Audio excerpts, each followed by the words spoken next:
What?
Let me make sure.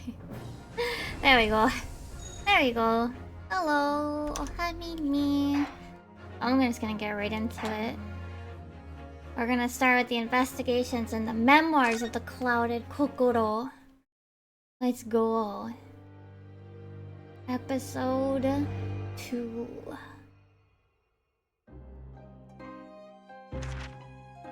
It was a ghastly tale of a winter's night. One of an invisible killer and a crime perpetrated on the pavement along Briar Road. As the victim lay at death's door, the mystery of just who had stabbed the young lady from behind had been resolved. But no sooner had my friend saved that Eastern exchange student from his harrowing plight, then in the dim, flickering shadows of gaslight did a second bizarre crime rend the stillness of that very night. Wait, what? What happened? I dare say most can still recall the sensational headlines of the day. What? Haunted apartment of death. Oh. The condemned criminal's curse. The dread demon of coal gas. Yet, though the great detective had at once discerned the truth upon his arrival at the scene, it only proved to be the overture that announced the rising of the curtain on a most tragic play. Okay.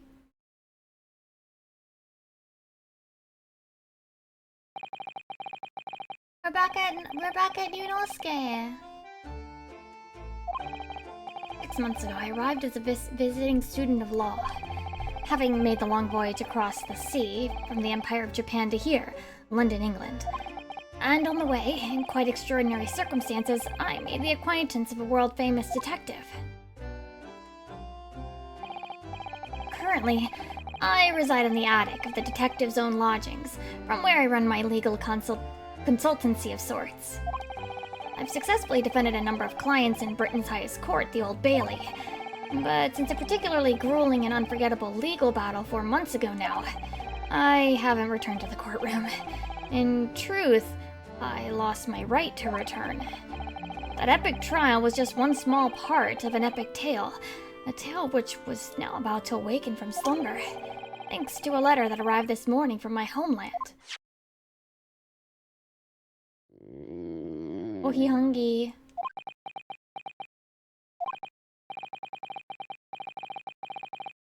What's Iris making?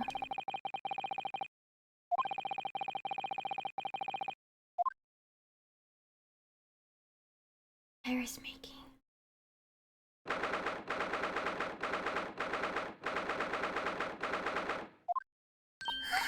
Ah, Bruno, good. I was just about to call up to you. The bacon's ready. Oh, she's so cute. Good morning, Iris. It smells delicious as usual. Before we eat, though, I have some news. I have a surprise this morning. Shh! Not another word, Mr. Naruhodo. This could be just the abstruse thing from my pre-breakfast stagnation-repelling mental stimulation, my dear fellow. What? What? Huh? Morning to you too, Mr. Sholmes. Ah, yes, I see. Whoa! Help! Help!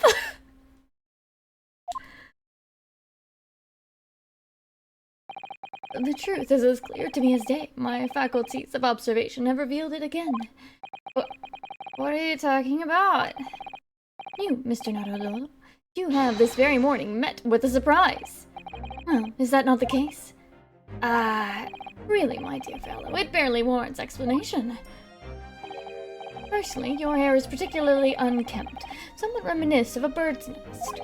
Secondly, you have neglected to fasten the third button on your jacket. Clearly, when considered together, these two facts point to you having been flustered this morning. Can I talk now? But of course, though I don't look for admiration, you understand. My hair always looks like this. It's been this way since I first met you. Oh, it has. And the button was ripped off last night, if you remember. By you. Hurley pulled your button off! Wait, why? What happened? Ah, yes. I recall the incident now. It was after supper, was it not? As the evening advanced, I picked up my violin and began to play the wailing notes of a haunting tune. But then, to my utter dismay, the third string snapped. Why did it have to happen? Why? Little wonder then that in my vexation I grabbed the first button I saw and ripped it from its proper place. What? Well, I'd like it back now, please. It's troubling me that I can't fasten my jacket. And it's troubling me that you expect me to know where it is. Somewhere thereabouts on the floor, one presumes. Helpful.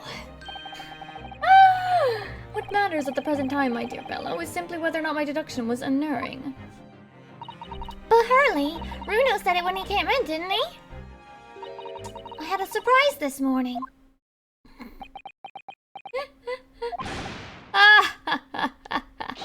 Well, that really is a surprise. Why is Sholmes like this? Why is Sholmes like this?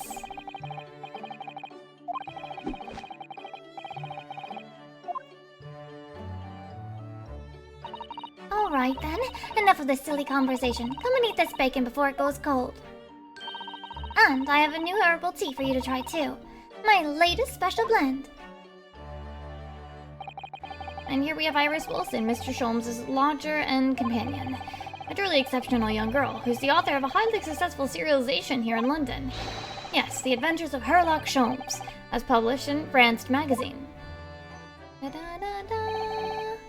So, Mr. Naruhodo, won't you put us out of our misery? What surprised you this fine morning? Well, I received a letter from Japan. Oh! From Susie, you mean? Was it? Really? That's right. And she had some rather startling news, in fact. Intriguing indeed. You must tell us all about it over breakfast. Oh, yes, what fun! But what if I examine for the button on the floor?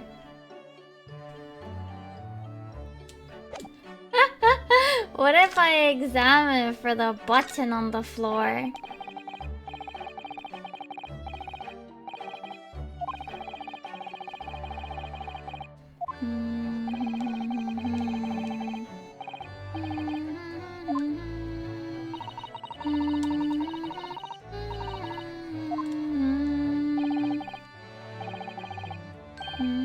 A frost place?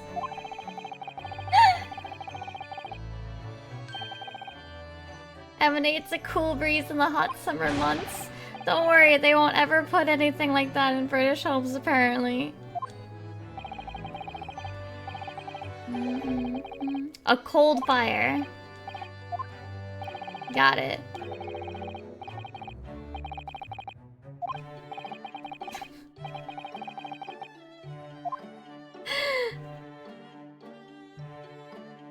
Got it. Yep, cold fires.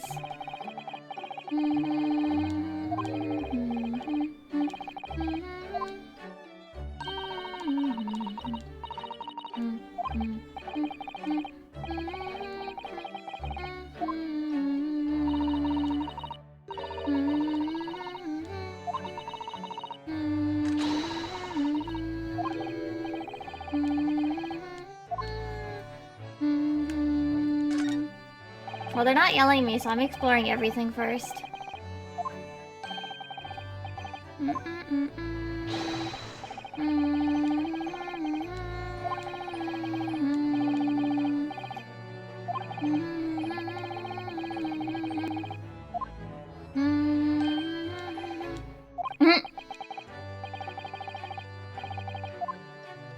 Very good memory.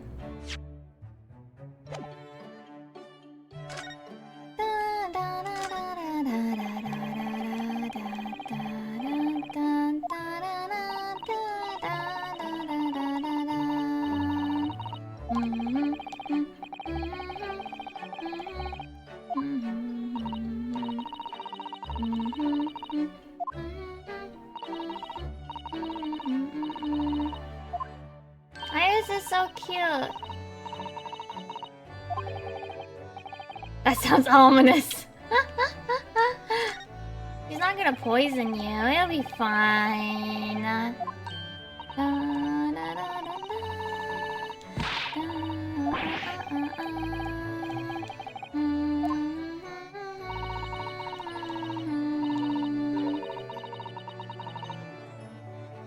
He what?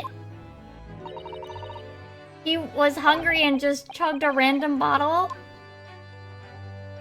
What is wrong with Sholmes? What is wrong with Sholmes?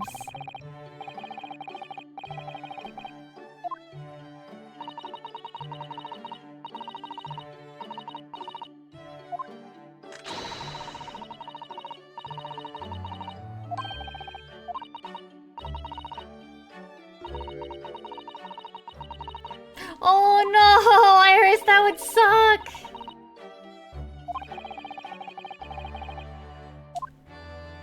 That would suck. Having typed everything out, then because it was dark, you didn't know it was. There was no paper. Oh man, that would have sucked.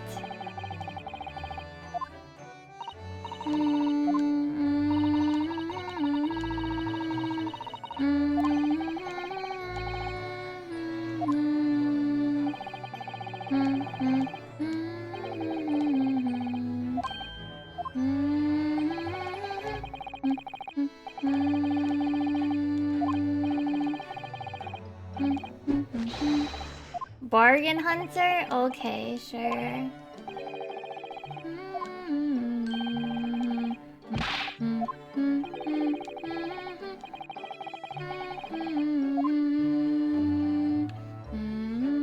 Oh, we can't target the VR on the wall anymore.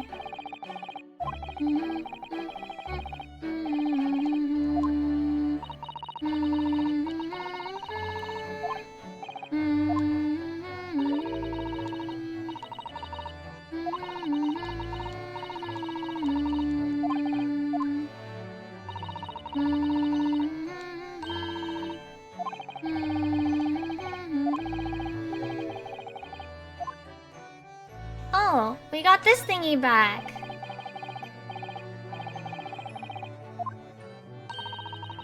The great analytoscope is back. Yay!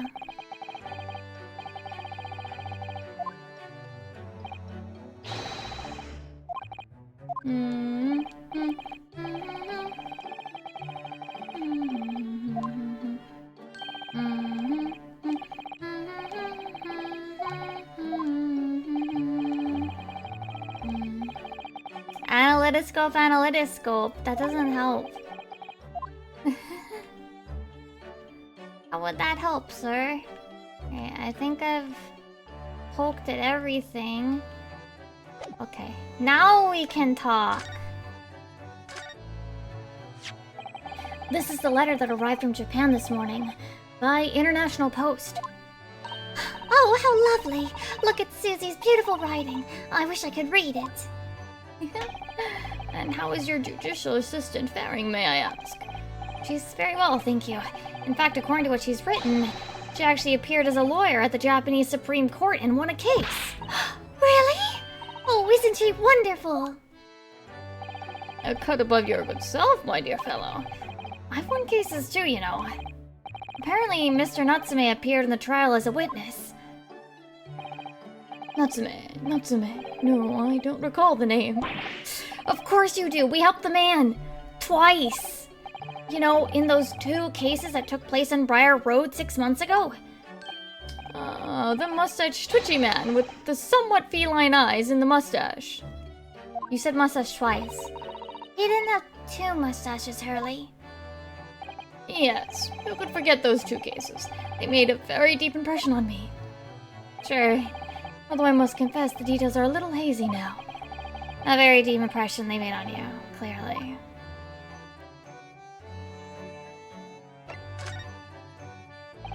So, what was this startling news penned by Miss Susato? Do you remember the case of the haunted lodgings, Mr. Sholmes? Oh yes, it's very interesting, you know.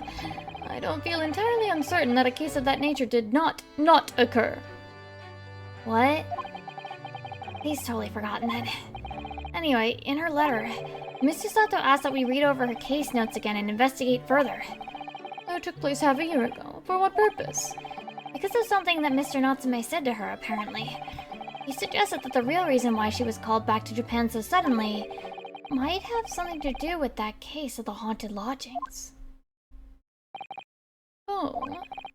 On Mr. Natsume's return to Japan, Miss Susato's father questioned him about the case, she says, and something Mr. Natsume said appeared to trouble Professor Mikotoba, prompting him to send that telegram.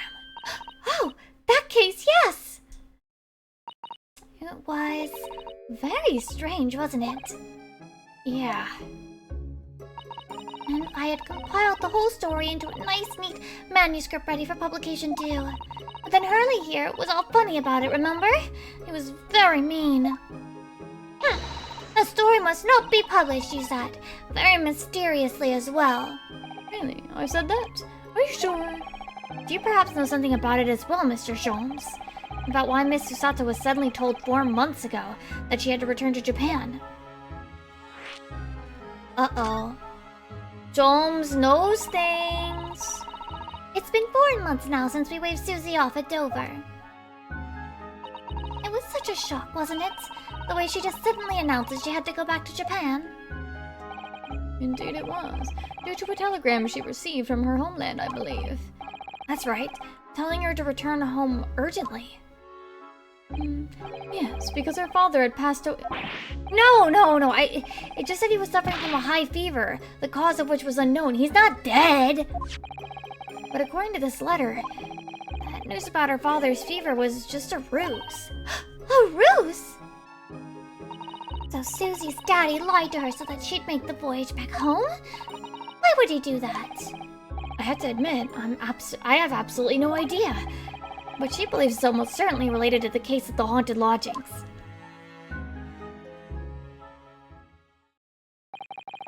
Sending her back to Japan so suddenly like that. I wonder what Miss Susato's father is hiding. Hurley, do you know what it's all about? What? Why is he in his coat? Oh, well, who can say? What? But you said... Please, I have engagements, my dear fellow. My calendar is quite surprisingly full today. And a stringent analysis of the matter would be excessive, I feel, even if I were quite at leisure. So, man the fort in my absence, won't you, Iris? I will, Hurley, don't worry. See you later. There's a reason he's bailing. There's a reason that man's bailing. I think perhaps Professor Mikotoba isn't the only person hiding something here. Tsuosaki-san was involved in 2 cases, but only one of them was forbidden from being published. By of all people, Mr. Sholmes. Thus. Aha! I found them at last. Iris, are they? The notes about the case? That's right. Susie and I compiled them together. The case of the haunted lodgings. Do you want to read them, Runo? Absolutely. Thank you, Iris. I have no idea what secrets could still be hiding in the shadows of this case. But perhaps if I read over the notes again, something might come to light. That's the spirit! So now we're gonna go, like, time skip backwards? And so... Iris and I decided to read over the case notes again together. Everything from what happened to our investigation and that fierce battle in court that followed. We're living every detail. I just need to find a clue. And I have all the time in the world. Because of course, I'm no longer allowed to practice law in the courts of Great Britain. Wait, why is he not... Wait. What? Huh?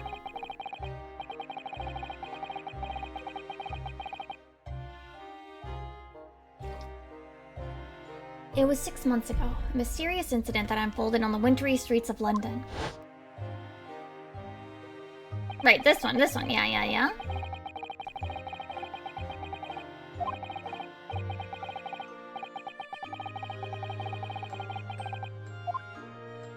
Okay, yeah.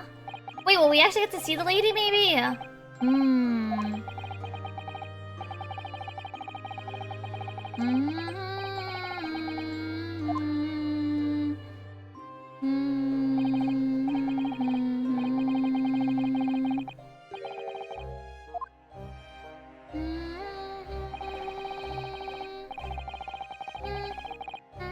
Wait, was this... This would be before the last case in the last game, right? Probably?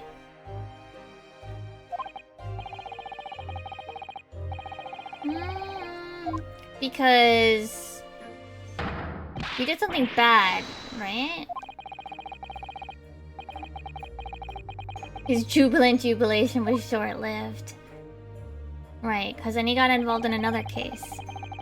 Following morning.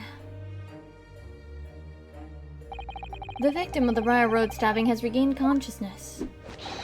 Hurry to Bart's at once. Dun, dun. So Sato-san and I summoned a hansom and headed immediately to the hospital. Bum, bum. Oh.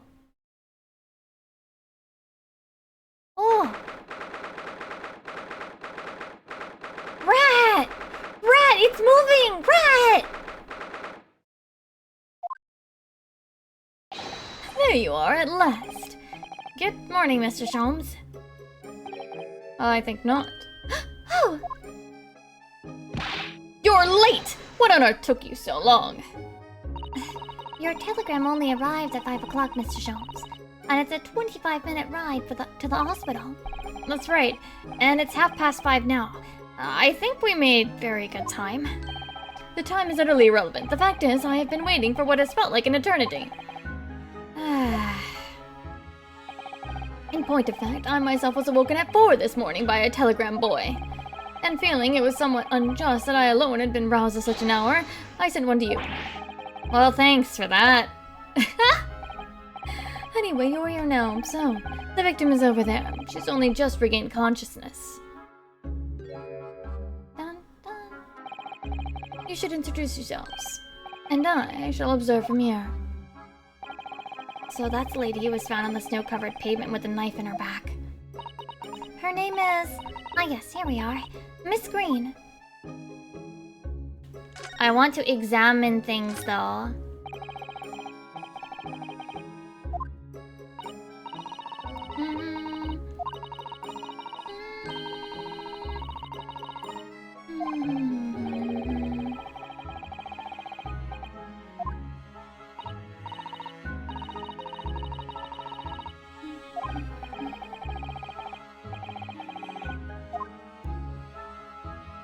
Oh, so she's an artist. Ooh,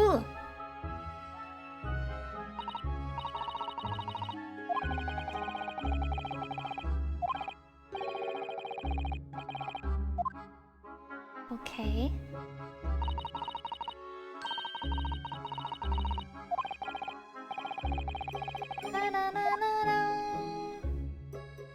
Okay, we have an easel here. There's a journal there.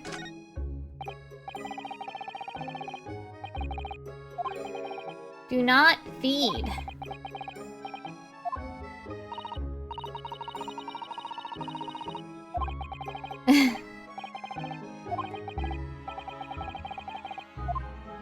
I want to pet rat. Rat. Mouse, sorry.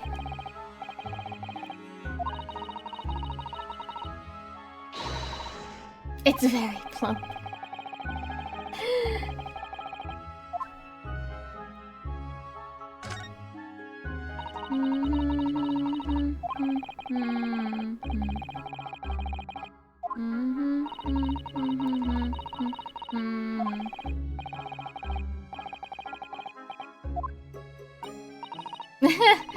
She's awake. Might have chocolates or biscuits or caramel. He literally just wants this. He wants food too.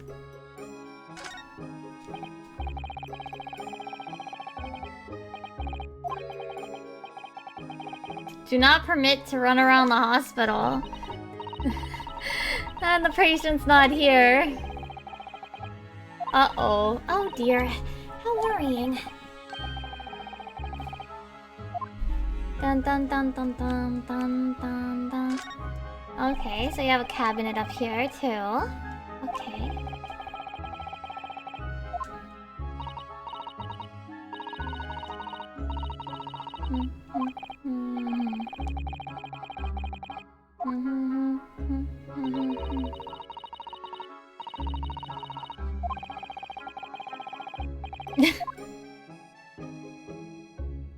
Oh, we have another one that we can examine that's different.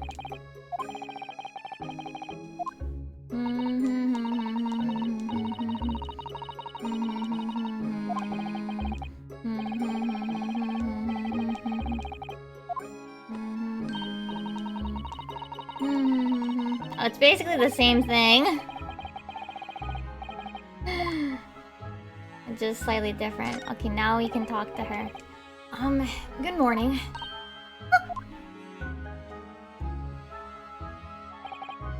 Hello. I'm a Ryunosuke Naruhodo from the Empire of Japan. Are you the man who... No. I'm a lawyer. And I'm Susato Mikotoba. Nice to meet you. Oh no, was your knife then? Are you the one? No. I assure you, I'm Mr. Naruhodo's judicial assistant. We heard that you'd regained consciousness and wanted to come give you our best wishes. Best wishes for me? Thank you. I'm Olive Green. I'm an artist. Oh, that's not right, is it? What I mean is, I'm trying to be an artist. Well, what I really mean is I desperately want to be an artist. The truth is, I don't have any talent. I know I don't. No wonder I was stabbed in the... What? What? I don't think that's related, actually. Gosh, Jan woman seems to bend over backwards to put herself down. Seeing as we're here, we should ask her about what happened from her perspective, I suppose.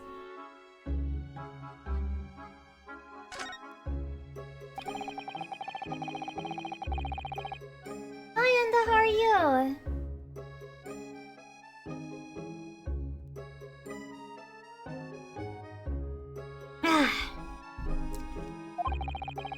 What a terrible experience you had, Miss Green. Oh. We barely started episode 2, so... It was so cold that day and the fog was so thick, I couldn't see a thing. That was 4 days ago now, I think. Is that right? Yes, that's right.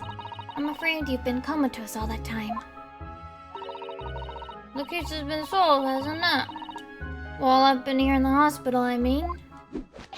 Indeed it has, my dear madame. Spectacularly, by none other than I, Herlock Sholmes. Mr. Sholmes! As you all know, it was Mr. Naruhodo's hard work in court that solved the case. Are you yet to hear what happened, Miss Green? Yes, I'm afraid so. A gentleman from the police force is supposed to be coming to fill me in shortly. Oh, I see. He coming round seems to have made everyone frantically busy. I'm so sorry. I should never have regained consciousness. That was selfish of me. Oh, no! We're all so relieved that you're on the mend, Miss Green. Really, we are. With that kind of attitude, maybe her surname should be Blue, not Green. Why she got a key? So, you're an artist, are you, Miss Green? Oh, I couldn't possibly claim that. I'm a fledgling artist at best. I mean, I'm a student of art, really, at the Thorndike Academy of Fine Arts. Oh my, an Academy of Fine Arts. Great Britain is such a wonderful country. Tell me, Miss Green, do you live hereabouts?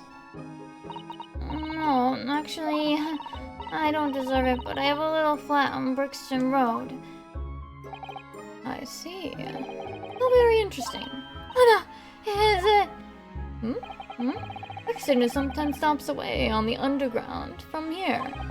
And Thorndike Academy is a mere 3-minute walk from Brixton Town Centre. Does that matter, Mr. Sholmes? Perhaps not, but Briar Road is more or less a salubrious part of the town by comparison, dwelt in by those of inferior means, including the maleficent Mr. Mustache. Inferior means? I mean, I suppose Mr. Solseki-san does fit the bill. It struck me as somewhat out of the ordinary for a young fine arts student to be walking in such a district. That's all. Wonder why. Mr. Sholmes, you should be ashamed of yourself, prying into a young maiden's private affairs. Oh dear me, do forgive me. If you don't mind. I'm being discharged shortly, so I need to pack up my things. Oh, yeah, of course. We won't keep you. Thank you so much, Miss Green.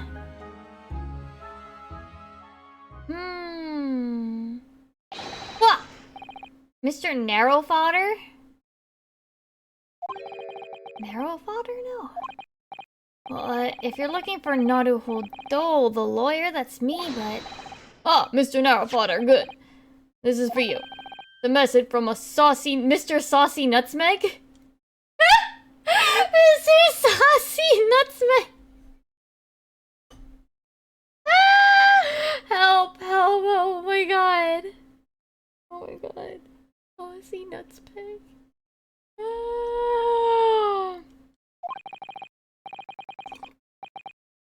Mr. Natsume sent a message to me. Oh, I hope that's going well, Enda. But why would a policeman be delivering a message from Mr. Natsume? Exactly. What's going on? The Scotland Yard constable playing delivery boy at this time in the morning. What are you waiting for? Let me see that. Oh! It's in Japanese, isn't it? Well, this is most unexpected. Is something wrong, Mr. Sholmes? Something wrong, Mr. Sholmes, he says. Have you not seen this note? No, how could I have? You stole it from my hands. It would seem that London's criminals have no intention of letting the great detective rest. A new case calls. A case of murder, no less. We must depart at once. Murder? Call a cab. Time is of the essence. But the trouble is, we've yet to read Mr. Natsume's note. I was thinking we ought to pay him a visit in his lodgings once we did. That will be entirely convenient. Convenient? What do you mean? It's all here in the note, my dear fellows. The murder we must investigate took place at Mr. Mustache's lodgings. Wait, what? I don't know how to read that word. At once! Oh, I see. I still haven't picked up Fae Farm. Maybe someday.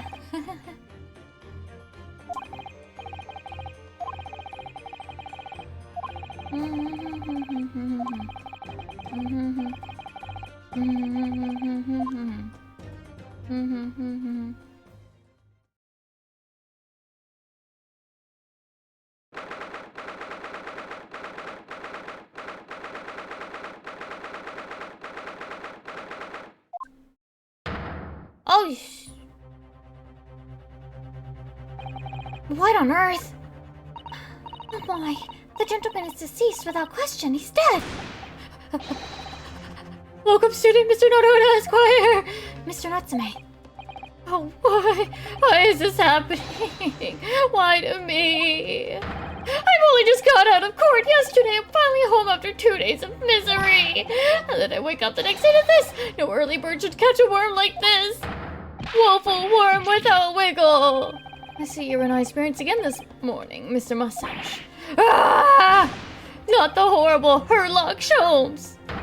Shoo! Shove up! Show yourself the door! I never invited you! Mr. Sholmes came here with us. I'm quite sure he'll be able to help you, Mr. Natsume. I am entirely at your disposal, Mr. Mustache. What can I do for you? Oh, Gregson! Here they are, already. The busybodies. Oh, Inspector Gregson. What a pleasant surprise. Pleasant, is it? Gives me heartburn every time I see your face at the crime scene, Sholmes. Is that because you're always eating your fish and chips, bro? Maybe you should stop that.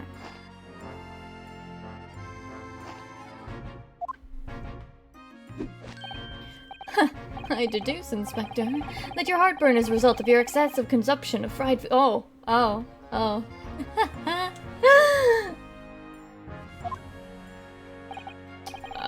Good morning, Inspector. This is a crime scene. Don't know touching anything. Yeah, he's found it. He knows how to reload his fish and chips.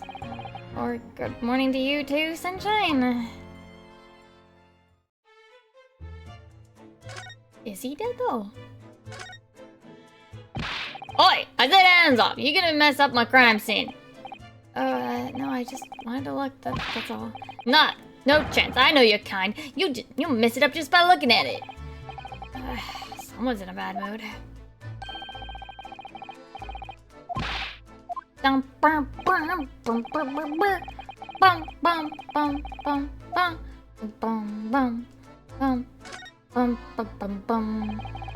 What a terrible thing to have happened. It's only been 3 days since I was arrested for the incident on the pavement outside. And then having finally regained my freedom, it starts happening all over again. Endless existence of excruciating experiences. So the victim lived here on the ground floor, and your room is just 1 story up, isn't it? Yes, that's right. In a way, we were neighbors, I suppose. So, did you know the victim? Were you friends? Oh, this is the guy he talked to, isn't it?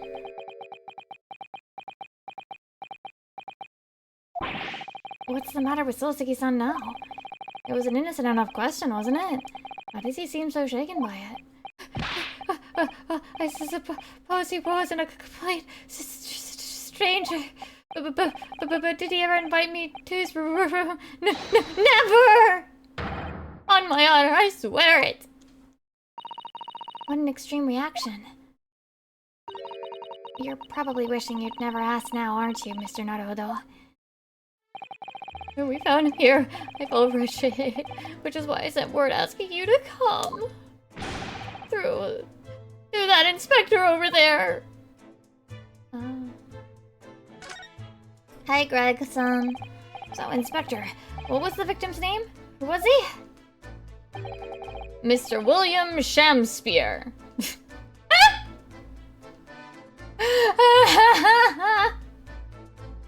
I love these names. Shamspeare. William Shamspeare. Help.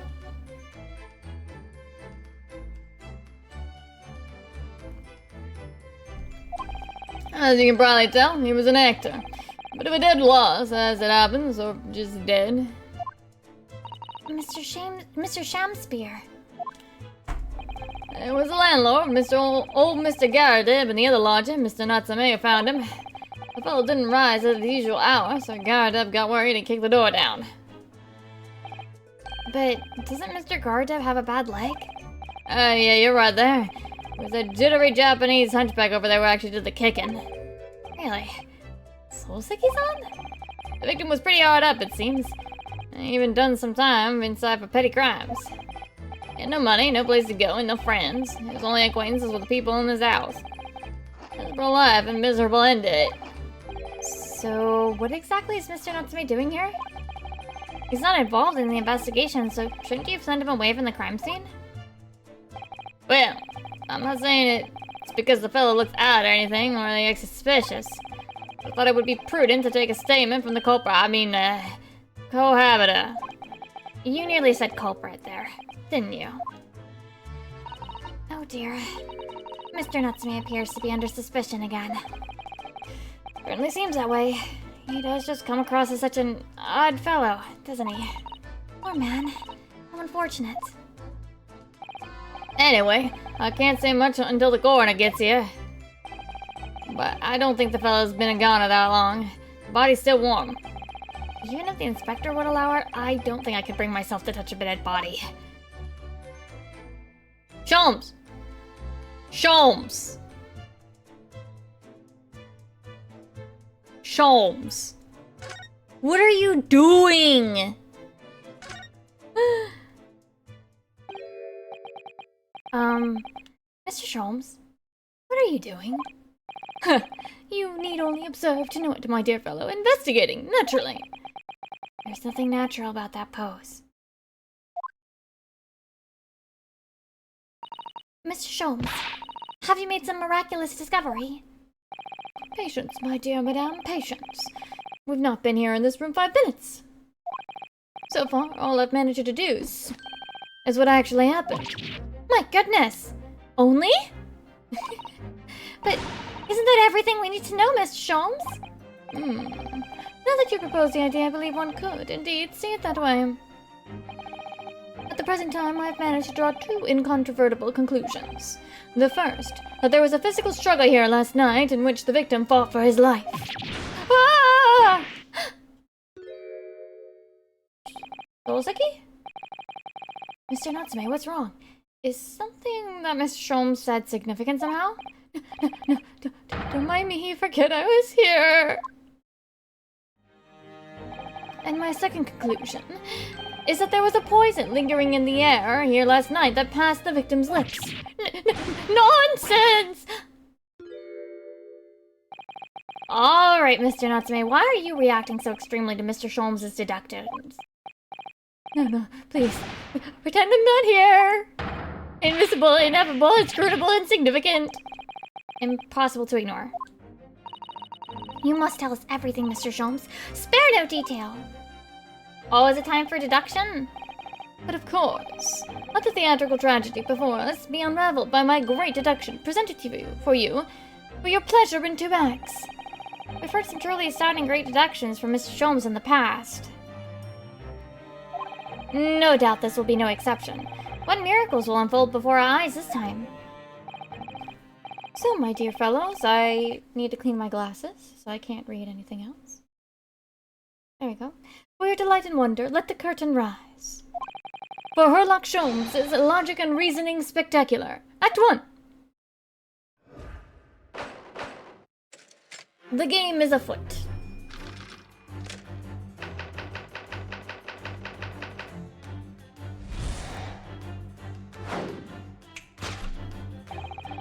Careful observation of the victim reveals to us the events that transpired in this disconsolate room last night. Foam at the mouth of the deceased clearly indicates the use of poison. Next to the victim, we notice a large dining plate, which contains, you will observe, 1/2 of a sizable bar of soap. Meaningful, indubitably. Soap? Why is there soap set so purposefully on the dish? Like the victim's Last Supper, in fact, yes. Could it be that the man was about to eat it? Of course, the fork reveals the answer. Okay, the camera angle here is really good. It appears the young man's appetite was his undoing. Taking up arms in the form of his cutlery, the victim engaged in deadly battle for his life. Yet the struggle against his hunger was in vain, for in the end, he couldn't resist devouring the slippery feast. But London's foul soap is besmirched by foul poison. Yes, the victim's life was claimed by poison that tainted the contents of the plate. The soap and the lather, and the lather about the young man's mouth are too perfectly matched to ignore. The cause of death was clearly intoxication due to excessive ingestion of foul soap. But personally, I have greater interest in the taste of foul candle wax, of course. What?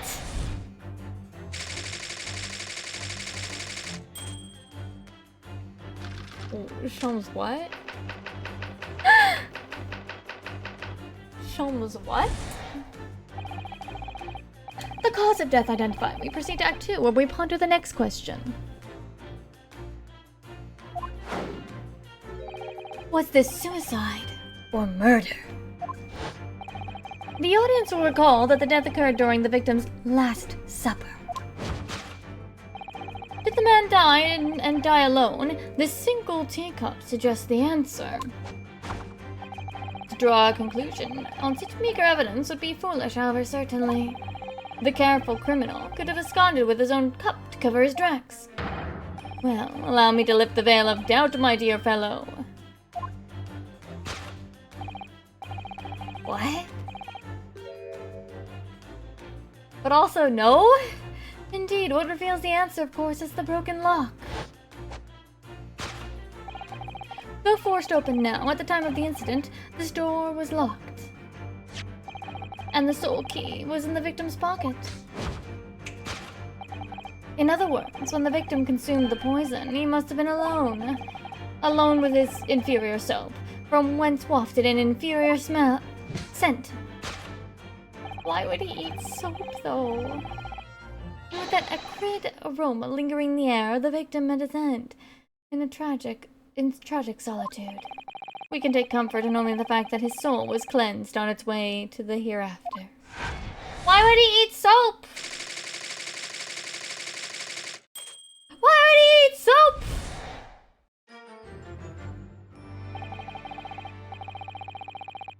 It has like chunks out of it. Why? I want to buy him. Why did he eat soap? There's just one thing, Mr. Sholmes. You are disposed to identifying just one thing, aren't you, Mr. Naruhodo? Pray, what concerns you? Hi, Doc. How are you? Well, no matter how hungry he was, do you really think the man would have eaten soap?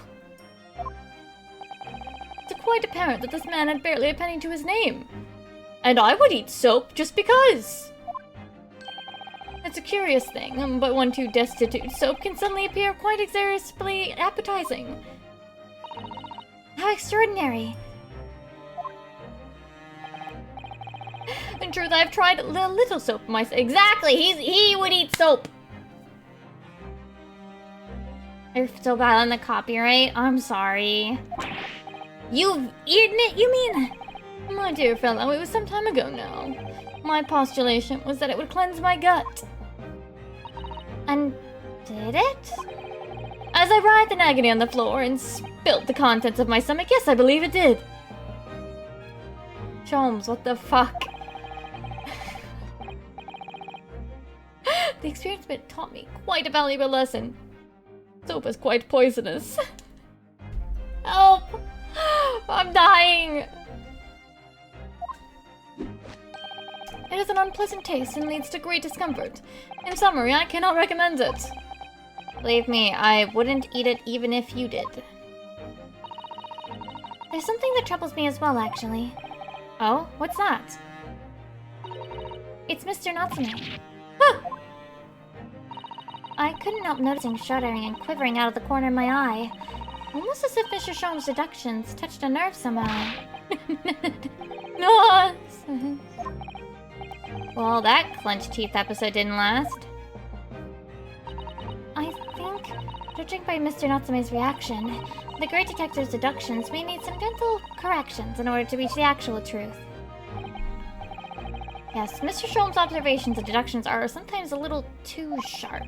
He has a tendency to hit the nail on the side of the head and drive it in at an obtuse angle. No, it's a dead William Shakespeare.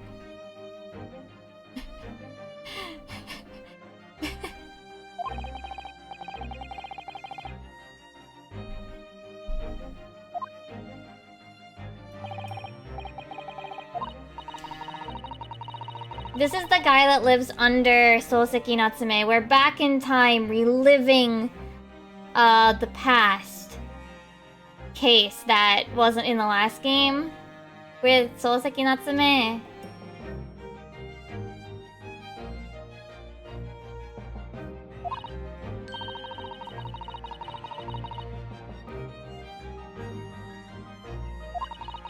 That's why Susato-chan is here.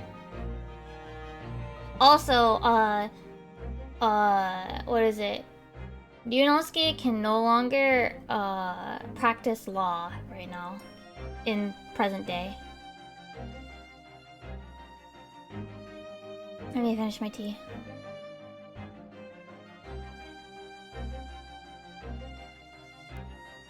Well, I assume it has to do with the last case from the last game, right? But they haven't told us why, no.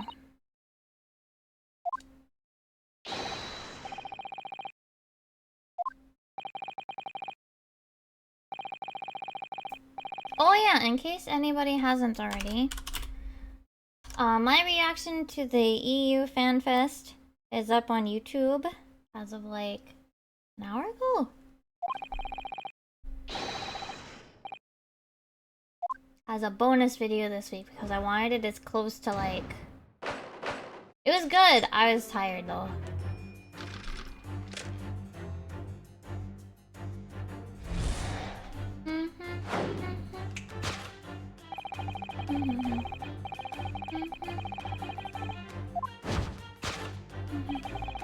Okay.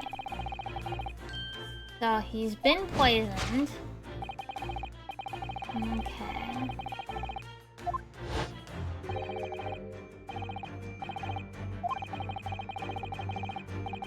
Dun, dun, dun, dun, dun, dun, dun. It's not the fork. It's not the fork. Yeah, apparently it's soap.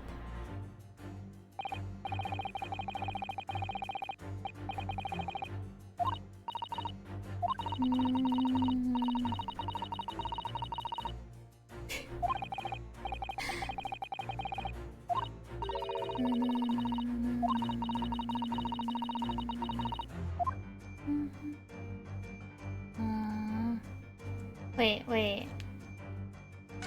There's the other piece of the soap.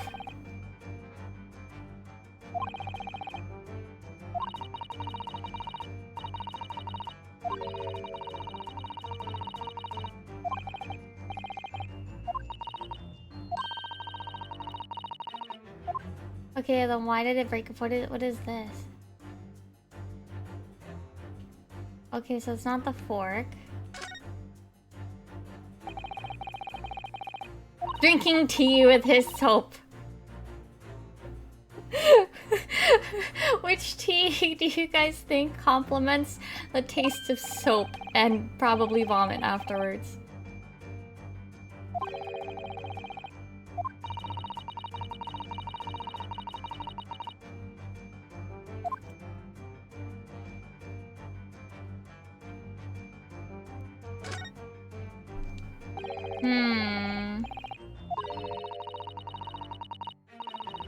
You shouldn't eat soap, full stop.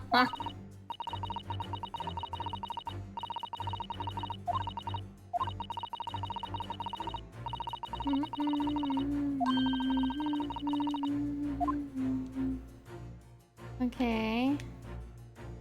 Is that the only things I can look at?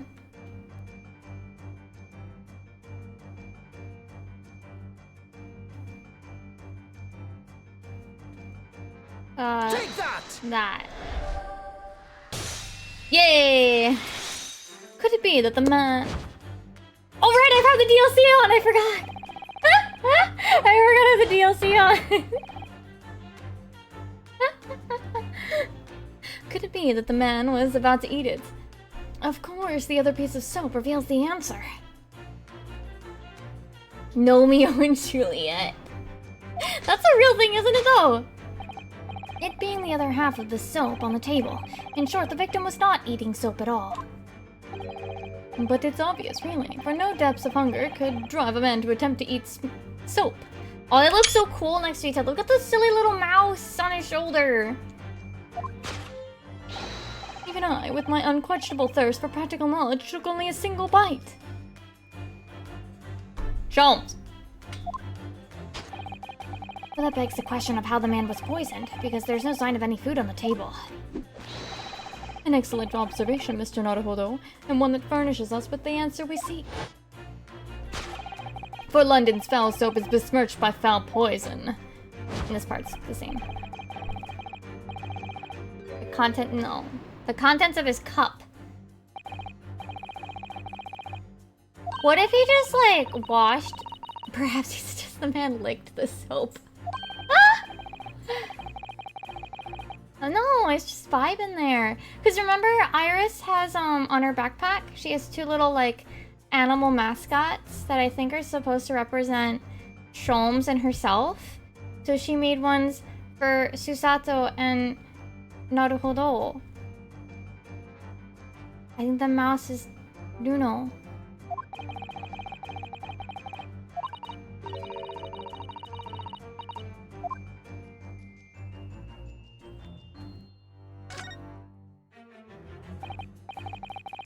A Western vessel. It's a teacup. Stop putting on airs.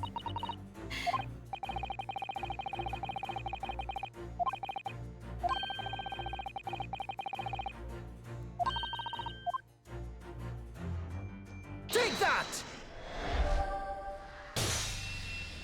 So what if he washed his teacup just really poorly and there was soap? Yes, the victim's life was claimed by a poison that tainted the teacup.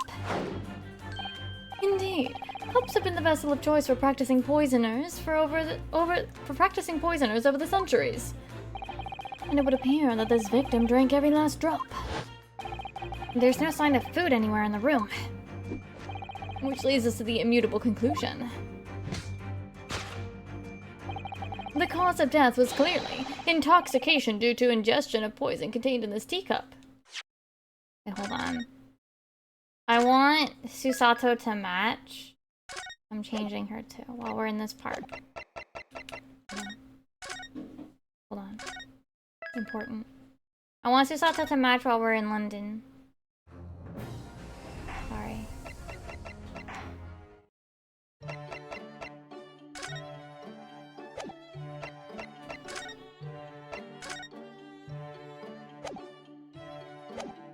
If we bring Sholmes to Japan, then I'll put Sholmes in the other one. You know? That'd be fun.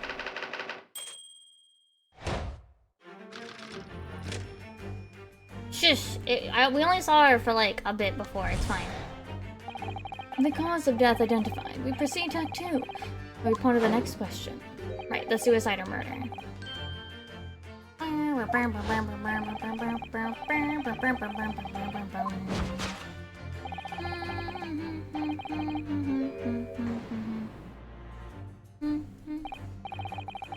Western fuse for infused hot drinks again. Yes.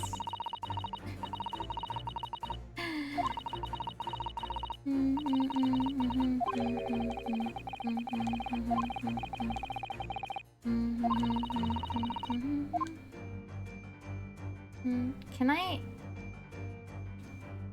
Oh, but how are we blind? It's a teacup. That's hilarious. Oh my god. It's another Western vessel for infused. It's a teacup. The caps lock. It's a teacup. You absolute. pain in my ass! Susato has had it with his shit.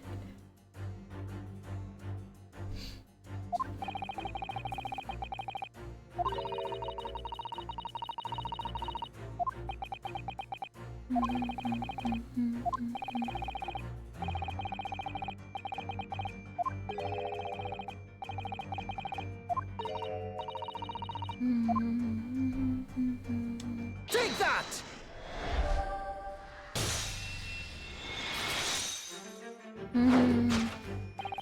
Did the man dine alone? This other teacup suggests the answer. Yes, there were 2 teacups in this room all along. In other words, this is a strong indication that at the victim's Last Supper, there was a guest present. At the very least, we can say now with certainty that somebody else here was here in this room last night, taking tea with the victim. What are you talking about? Utterly, unbelievably, unjustly, unreasonable. Your conclusion on such meager evidence would be foolish, however, certainly. In which case, what more can we deduce about this possible guest at the table? Well, allow me to lift the veil of doubt, my dear fellow. Uh-oh. Do you mean to say you know exactly who was in this room at the time of the victim's death? Indeed, what reveals the... Huh? How does that even make sense?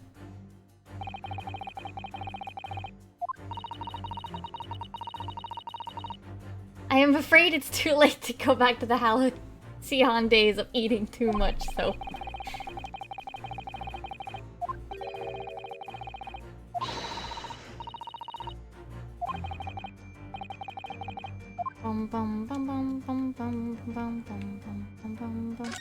Hello, books.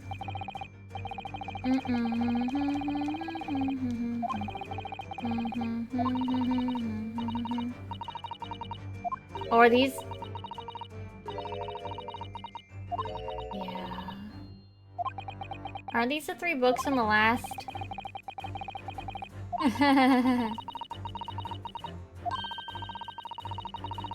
Yeah, they're the books Mr. Natsume bought.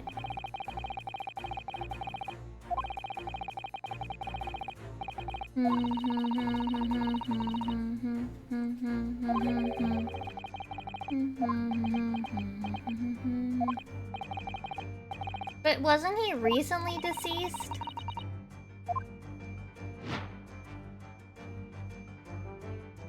Want to know what else is here, so I'm gonna examine things. Dun, dun, dun, dun, dun. But full of air!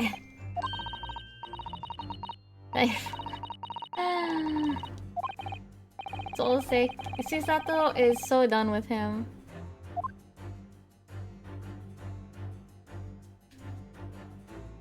A candle.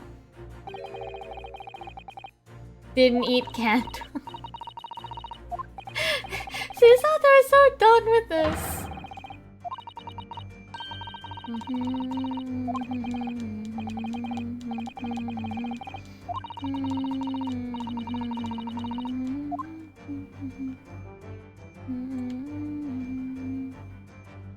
Okay. Oh, I didn't hit the right button. Take that!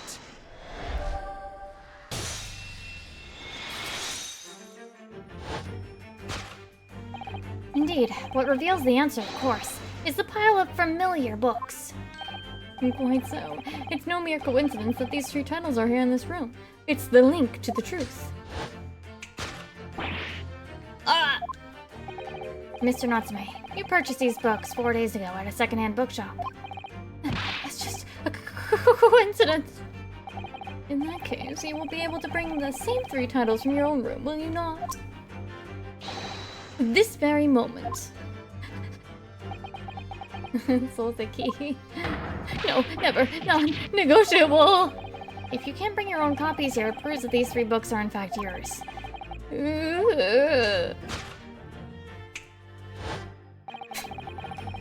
Wait. This is cool looking though.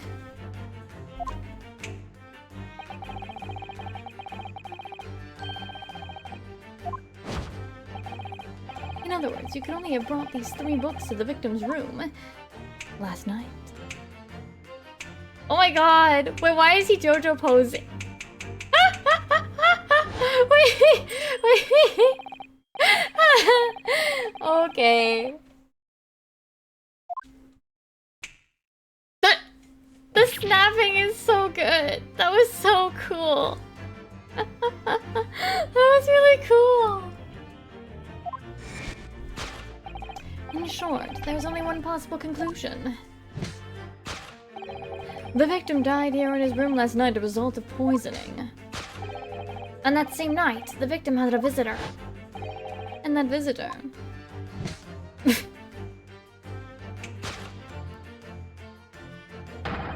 was you, Mr. Souseki Natsume. Thus concludes the final act of Sherlock Holmes' great deduction.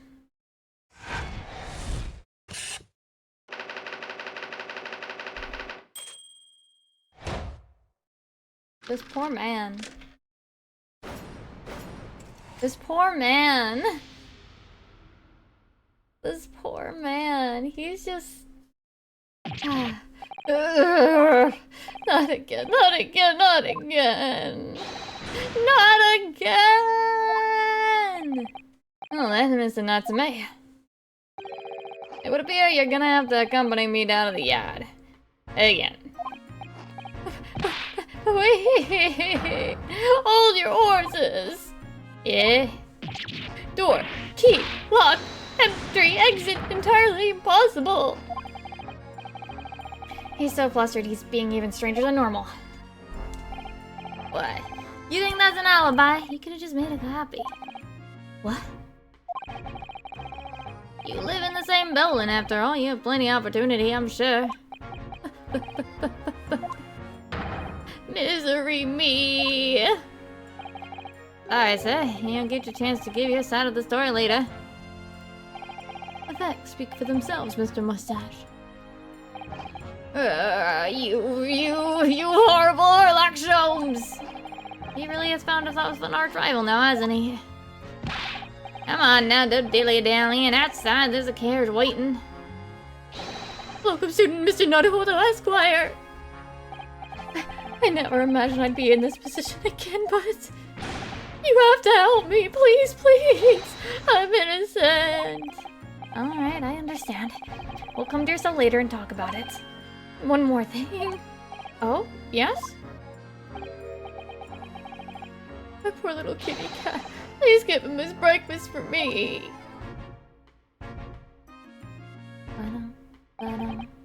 Chip bucket. His evil curse still apparently unbroken, Souseki-san found himself once again prime suspect in the case of murder. Dun, dun, dun, dun. Thanks to the incriminating deduction of the great detective. My dear fellow, that honor belongs to you. Holmes, please. She looks so cute, though. Well, at least that means Inspector Gregson is no longer here. We can examine the crime scene in more detail now. Yes, that's right. Oh, and of course... What? Have you forgotten what the inspector mentioned before? It was the landlord, Mr. Garadeb, who discovered Mr. Shamspear. Ah, John Garadeb, yes. I expect we could find him in his sitting room on the top floor as usual. Right. We must remember to go and talk to him later then.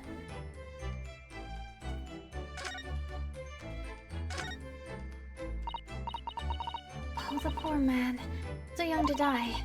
Do you suppose it was a very painful death, being poisoned as he was? I don't know. All we can do now is hope he'll be able to be reborn to a better life. Yes, I suppose you're right.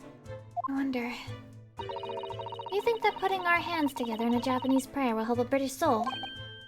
Sorry? Now she just pulls it out of her, like, arm. I guess it kinda could pass as, like, her bag. I made sure I had a reference at the ready for just such an occasion as this, actually. This book is entitled The Beginner's Guide to Praying for the Departed, the British Way. Just reread it now. A moment. There's quite a spine on that book, isn't there?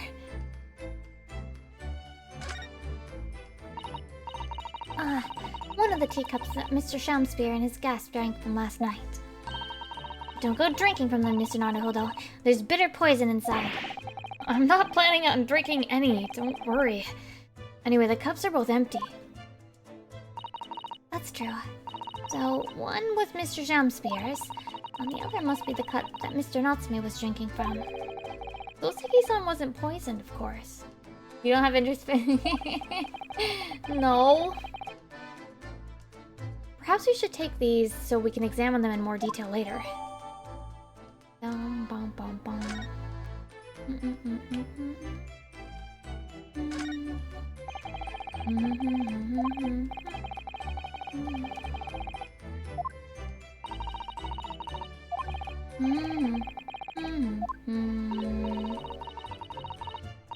A feudal lord, a daimyo or such like. With a chonmage on top knot. Every Japanese man wishes he had a chonmage. You'd look wonderful with one, and you already have the sword. Can you imagine what would happen if I walked around the streets of London with a chonmage and a sword? You'd get arrested. This is a gas meter, I think. It seems that in this district, residents pay for gas as they use it with coins. I see. Now that you've pointed it out, I can see that there's a slot just here that looks like it would take a coin. Do you mean if you put a coin in here? That's right. That would buy you about 2 hours of gas for lights and heating. So if you were a poor person with no money, you'd have to sleep in the freezing cold? Yes. Or if you were scatterbrained with no change because you forgot to exchange your money at the bank. Thank goodness there's no meter in our office.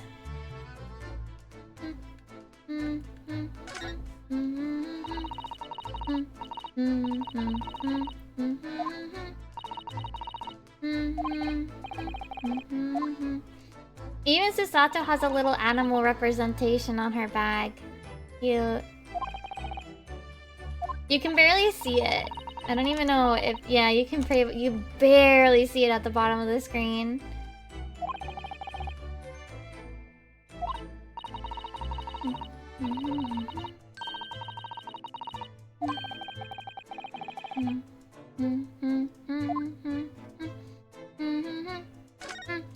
Oh, the window tax.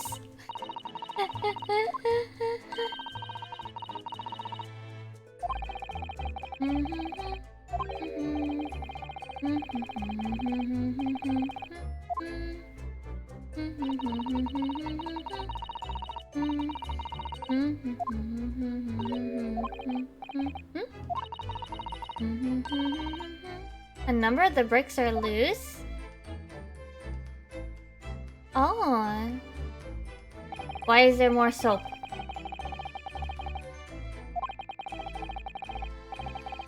Why is there more soap?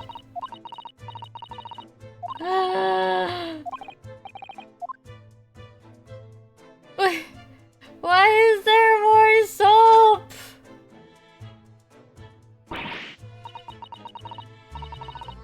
But no, there were bricks there.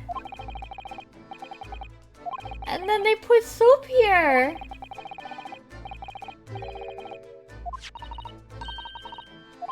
Why is there so much soap?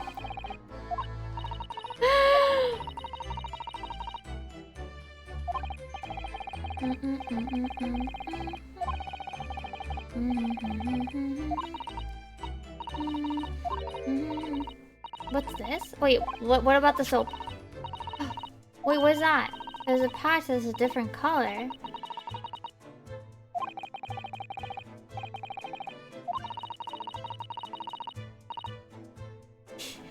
Hinomaru flag of Japan.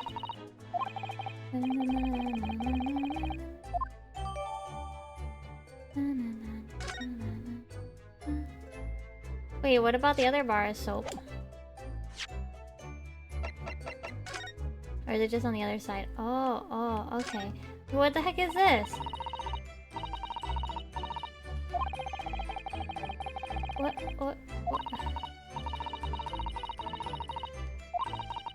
What is this?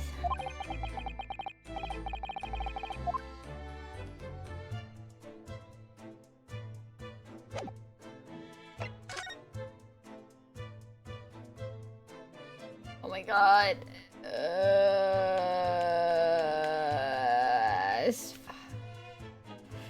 I'm trying. Wait, one has a ring and the other doesn't.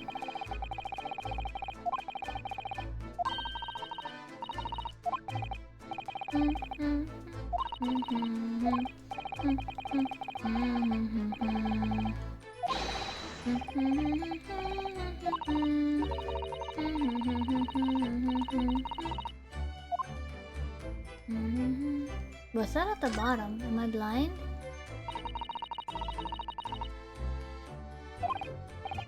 Oh my god, no, not the baby again.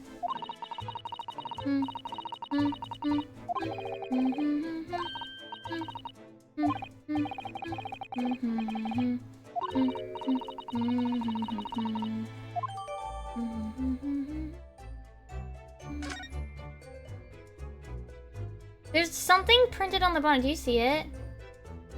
Do you guys see it? Like, there's something on the bottom of this cup. Oh, no, it's on both of them. Never mind.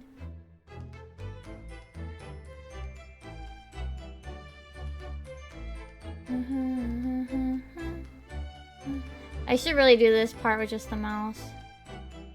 Also, hi. Yeah, unfortunately. Unfortunately, Faye. I hope you're doing well, though, regardless.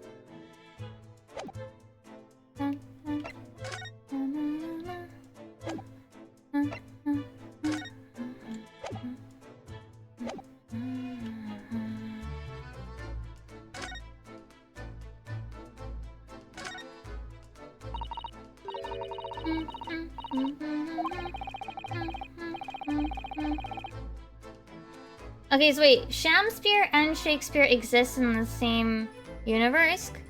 Universe, yeah? Where does the audience sit, though, for the nightly Shakespeare performances? Actors aspiring to the great stage must practice their art, Mr. Naruhodo, with or without an audience. In fact, on related note, perhaps you should set up a mock bench for the fence in your office. What? Then you could practice your art every single day! I'll think about it, if you promise to don a beard and play the role of judge. Well, if that would help you achieve your goal. This I have to see. Where's that DLC outfit?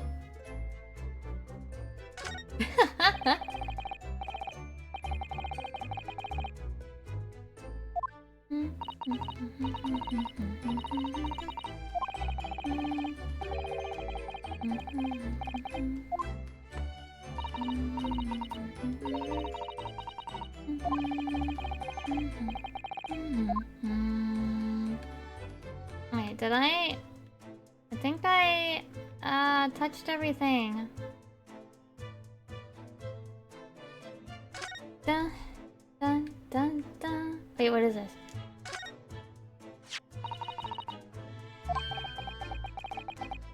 Part of an envelope?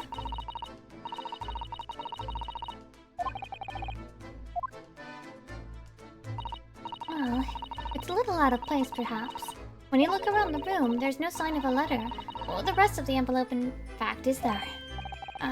She's right. And yet here we have the torn off end of an envelope. It just strikes me as unusual. I agree. We better take this just in case.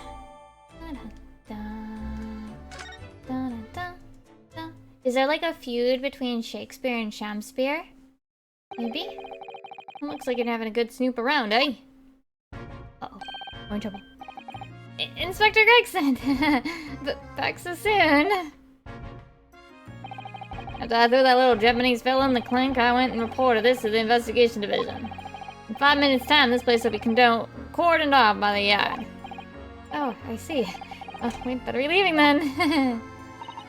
Poor Mr. Natsume must be feeling very low, being back in the cell again so soon. Wait! He's moving! I'm sure we should probably go and... What's wrong, Mr. Naruhodo?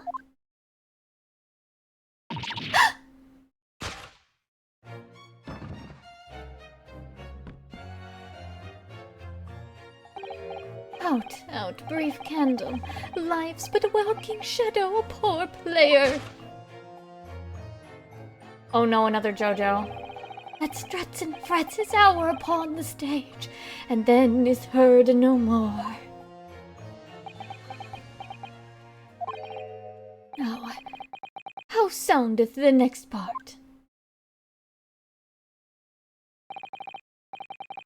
If it is a tale told by an idiot, full of sound and fury, signifying nothing. Indeed, oh happy day! What? What? What? Walking Dead! I think he broke.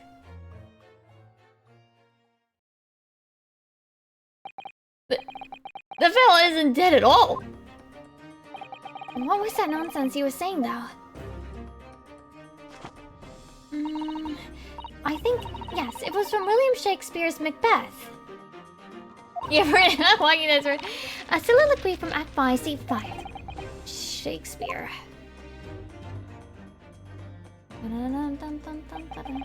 So it was that the victim, Mr. William Shakespeare, came back to life. The man had indeed been poisoned. It transpired that it hadn't killed him. He was taken by emergency carriage to the nearby hospital for treatment. And Inspector Gregson evicted us from the scene of the crime.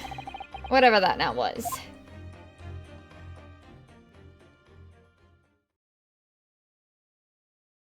Who's that? Who's that yellow man? Whatever do you think will happen now? Good question. What a strange situation for Mr. Natsume. Arrested for murder, but then the victim comes back to life. I think perhaps the victim was never dead in the first place. Seems very likely that Mr. Shamsphere did consume a poison as we deduced. But was it an accident, attempted suicide, or attempted murder? Until the truth can be established, I imagine the police will keep Mr. Natsume in custody. Suppose so. Let's hope it doesn't come to anything more than a night in the cells. Oh, this. How did we not see him from the other side when we were looking at the soaps? What's that man doing over there? It looks like he's trying to see into Soseki-san's lodgings. Is something wrong, Mr. Naruto? Excuse me. Could we have a word? What was that pose? Ah! Why do we have another JoJo? He just ran off. I feel sure I've seen that man somewhere before. Where was it? I do too, but I don't remember. Why do we have another JoJo? The soap!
I gotta inspect everything.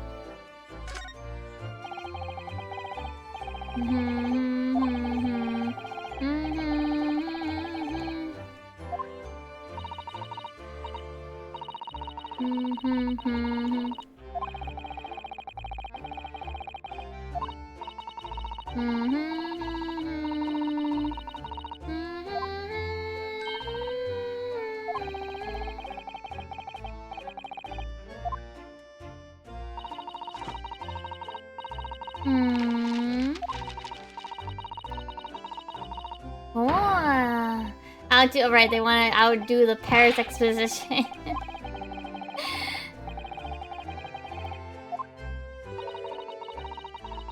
Buying tickets. Yeah, just buy tickets. Dun, dun, dun. Snowman! Snowman! Snowman!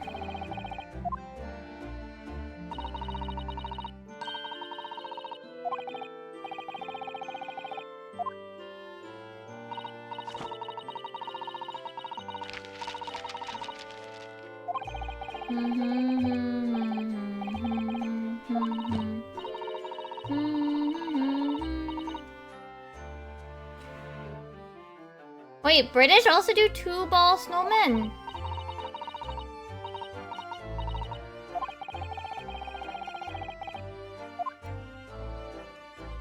Huh. Americans usually do 3, but whenever I used to make them, I'd be too lazy. The idea is for Americans that it's 3. And apparently this is more common. Because she just said like Japan and Europe doing 2 is uncommon.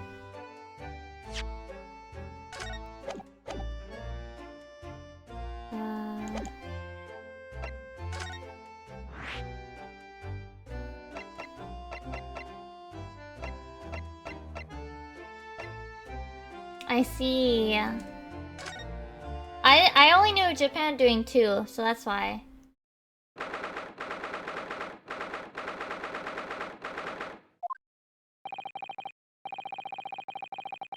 Wow, 4 sounds like a pain. That seems like too many to bother with. That just seems like too many to bother making. But I guess also, like, maybe they have more snow to make more of them. So they can make taller ones. I don't know. Oh right, his wife's technically in jail.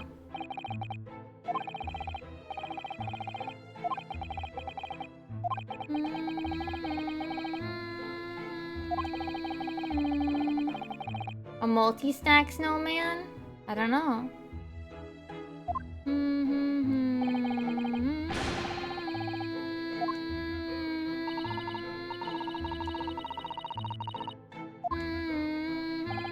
Yeah, I suppose you'd like to know all about that dead loss of an actor chip in the ground room floor.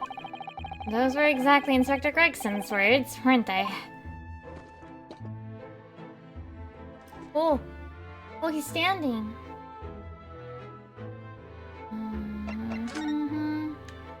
I want to explore room.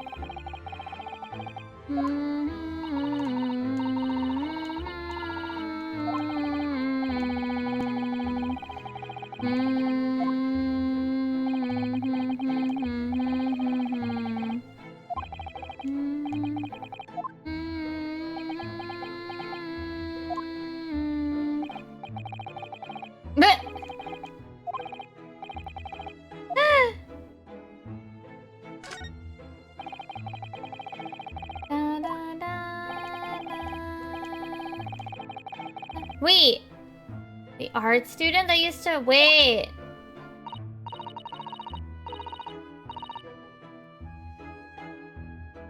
Wait...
the person that probably lived there was that person on Olive Green's, in her photo that she had.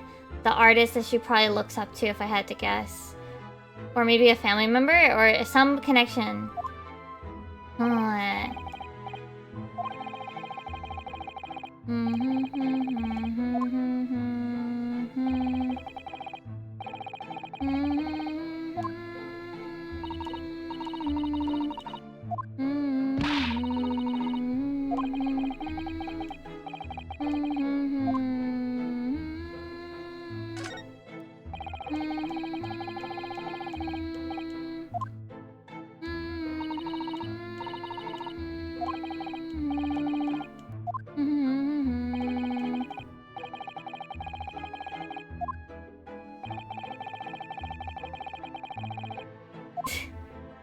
Your wife's in jail! Oh, you mean the cannon.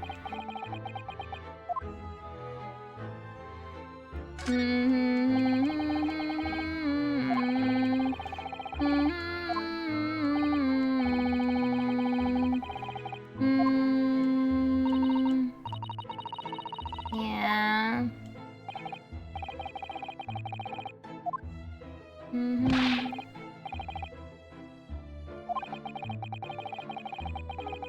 That sucks. And now he has another case in his house? Like... Poor guy. His wife accidentally murders someone. And now he has a dead tenant, well, a presumed dead tenant.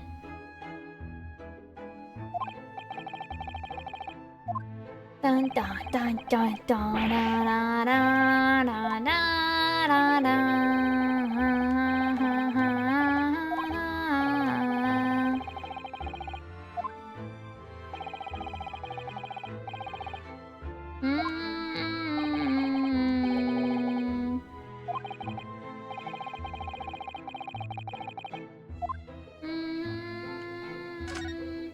Okay, I'm gonna grab a snack after I finish investigating all the little spots. She's about to look so cute in the outfit.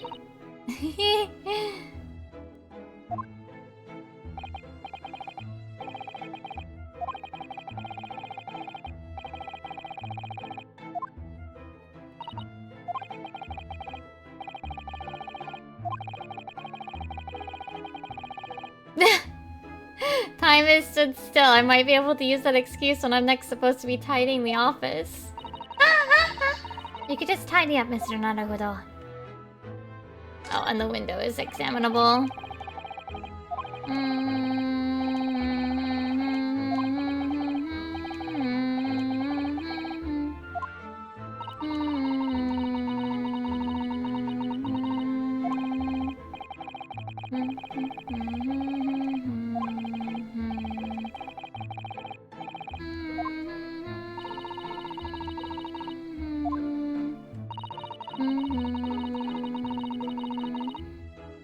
Back to the Chonmage!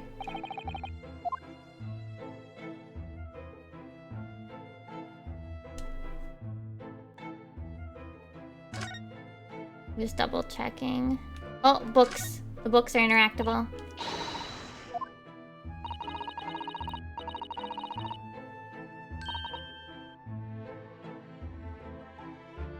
Da-da, da-da-da, da-da-da-da-da-da-da-da-da,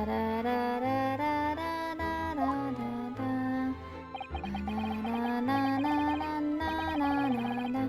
He is most certainly singularly dangerous.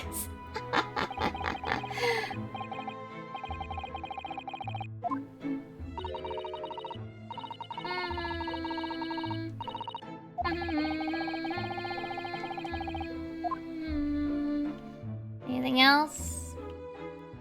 No. Okay, I will be right back. I'll be right back.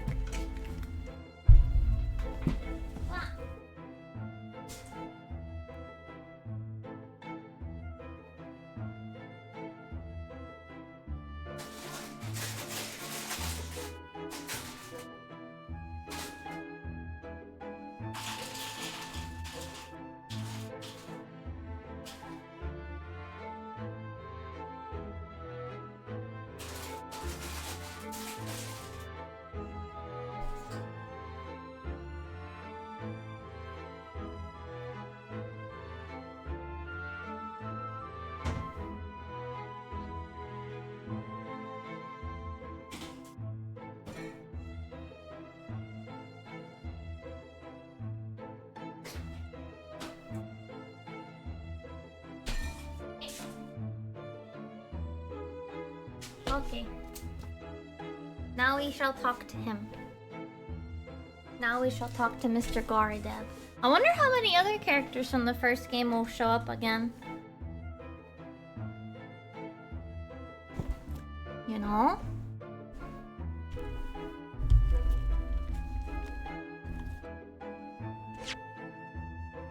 Oh yeah, I never examined this. It's empty. Awesome.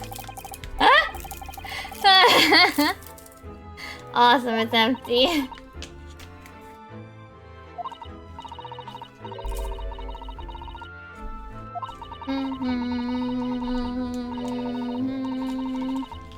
Must have been right-handed.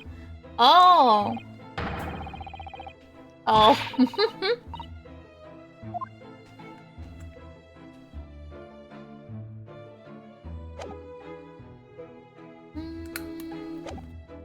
Okay. No, not examine. Converse.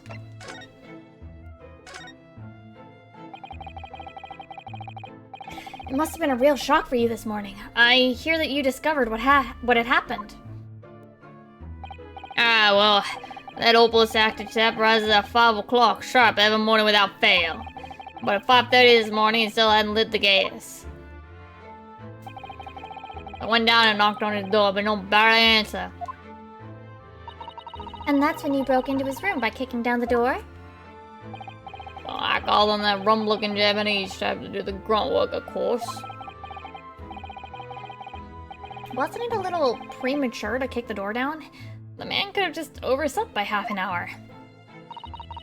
That's very true, Mr. Naruhodo. If 30 minutes oversleeping warrants such behavior, I'd have to kick your door down every morning. Damn. Well, you know, but better to be safe than sorry and all that. Is it just me, or is he avoiding our gaze now all of a sudden? Except that it was a sorry situation indeed that you found on the far side of that door. Mr. Shamspear.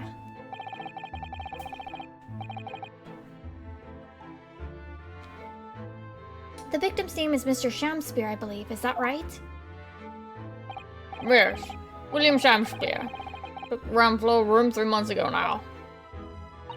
And how would you describe him? A sham, or something. Destitute? That's sad. Well, let's face it. The only redeeming feature of that room is the cheap rent. Anyone wanting to live in a place like that, he's a broke, or has a badly screw loose. So hard to choose which category Souseki-san would fall into. Mr. Naruhodo, that's a little rude. Resume research as well. Research? Into what? Shakespeare, of course, Shakespeare. Read a few plays all by myself, you know. Romeo and Hamlet and all that. What? Romeo and Hamlet. Yes, William Shakespeare is England's most highly regarded classical playwright and author. He is known as Sao in Japanese, as you know, and many of his works have already been translated. Seems incredible that Shakespeare was shortened to Sao, though. Someone was too heavy-handed there. I did not know that. Of course, Mr. Natsume is a scholar of English literature as well. I imagine he and Mr. Shamspear would have much in common.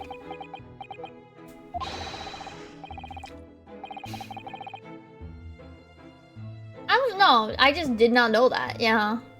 Shakespeare interpretation disagreement leads to shocking murder. It's not that. Mr. Naruhodo, really? How rude. I mean, it boils down to, like, especially at the time, like, they had the same kind of...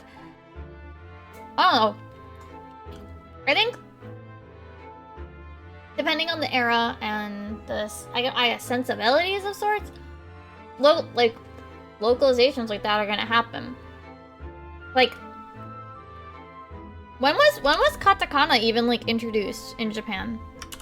Katakana when? 9th century.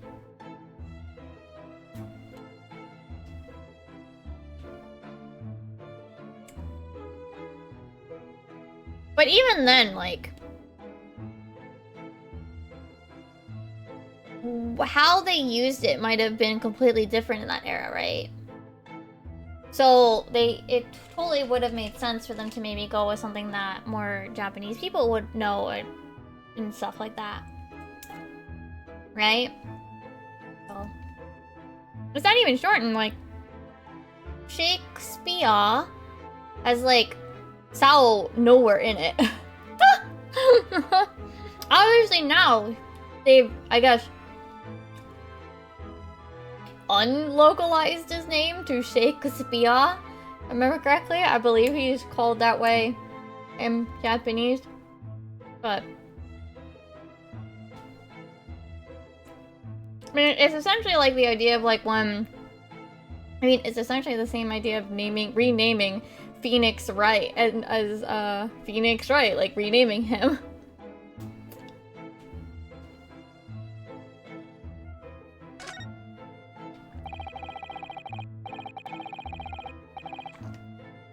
After Mr. Natsume's trial yesterday, you came straight back here, I believe, didn't you? Do you notice anything strange between then and this morning? Well now, must have been about 6 in the evening by the time I got home. Snow was coming down rather heavily, as I remember, and it was completely dark already.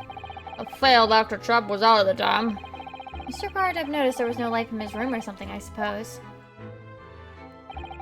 Couldn't summon the energy for anything much, so I just sat in front of the fire up here.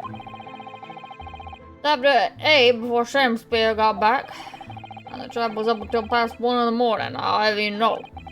Suppose he meant his end sometime after that. I was asleep by then, so I'm rather in the dark there.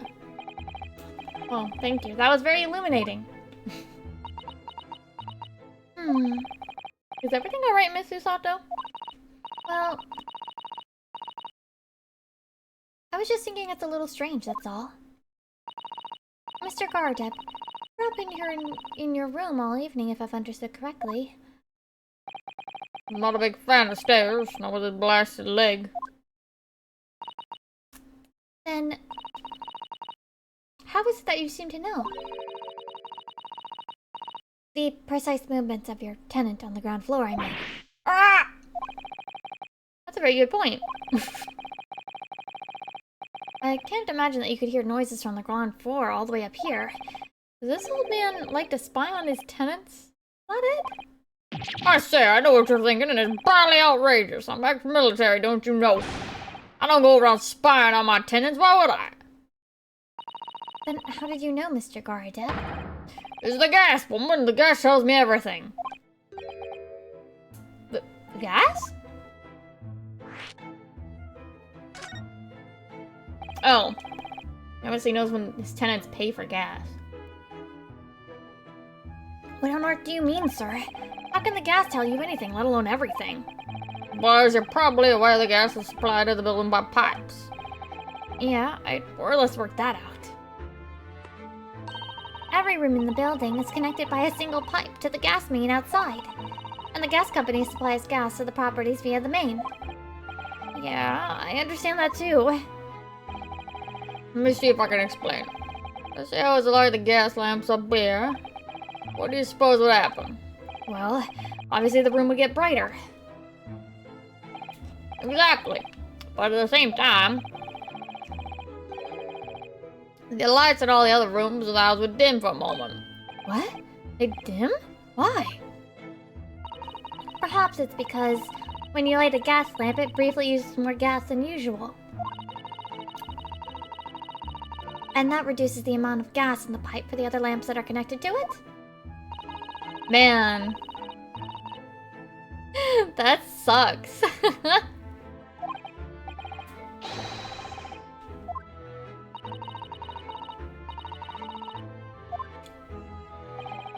Really good point. Fact is, the gas company's pipes in these parts are pretty hopeless. Long worn out. Barely got any gas in them to start with. Up at Salter, of course, the extinguisher lands up here and they glow brighter than the rest of the house. Ah, right, I see. So by watching the flickering of the lamps in one room, you can determine what's happening elsewhere. You've got it. Oh, of course. Because when people come back home in the evening and before they go to sleep at night, what they're guaranteed to do is either light or put out the lamps and fires. Clever. Point of fact, the room on the ground floor and the one above it use slightly different amounts of gas. I'm watching the lights here closely. I can work out exactly what's going on in the whole house. Why would you want to do that, though? Whoa. Is he just that bored? Maybe he is.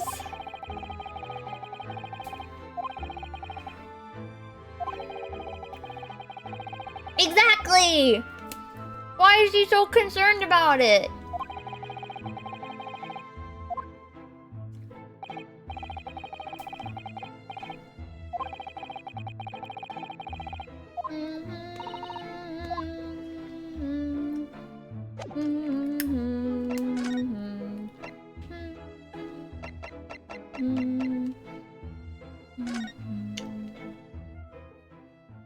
Like, why is he so concerned about it? Why would he want to know about when his tenants, like, turn on and off their lights?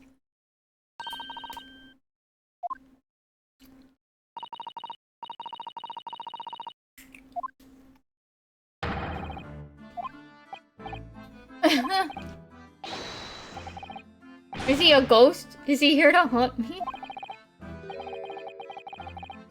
About Mr. Sholmes?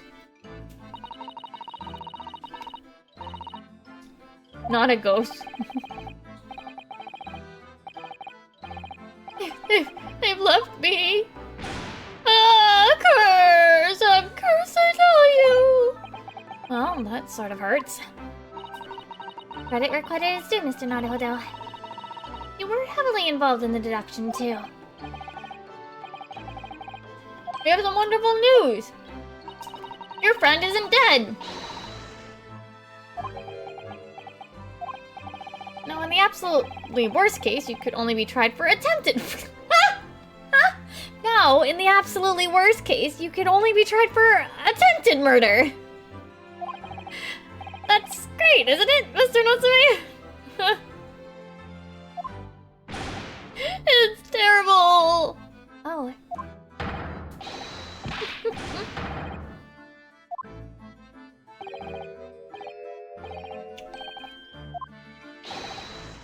Constant question. That selfish shyster? Are you dead or alive? If you were going to come back to life, why bother dying? Oh my god.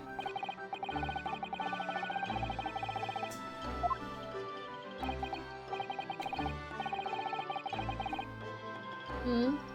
Oh.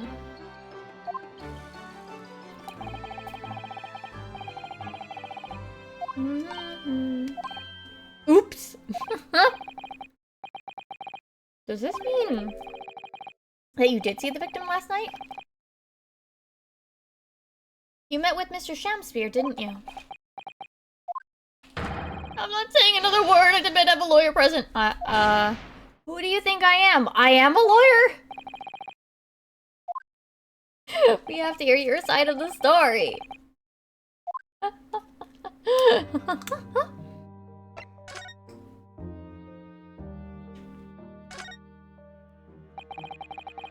Can you tell us exactly what happened last night then, Mr. Natsume? There's nothing to tell, Mr. Naruhodo Esquire. I'm eternally grateful to you for helping me with that accursed case yesterday. The case that saw poor Miss Green hospitalized after she ended up with a knife in her back. It's hard to believe that was only yesterday.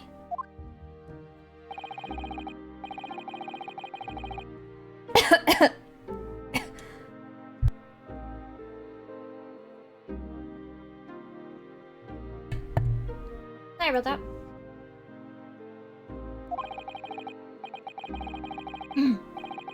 I visited Mr. Shamspear.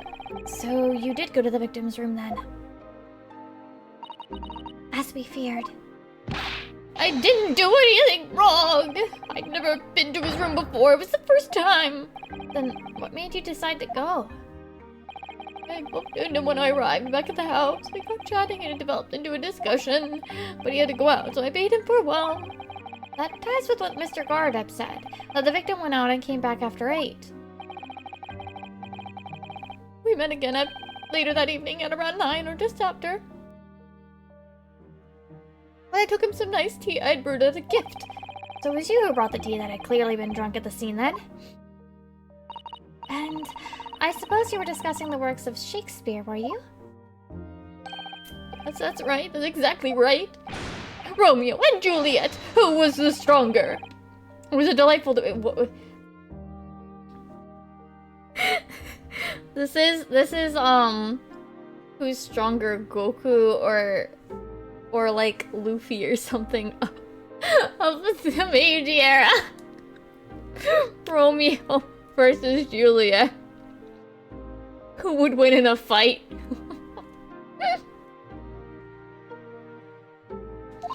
I'm sure... Such the stimulating subject, Shakespeare! Okay. And the debate became very heated, so you slipped poison into Mr. Shamsphere's tea. No, never, not at all! Team Juliet won, that was me!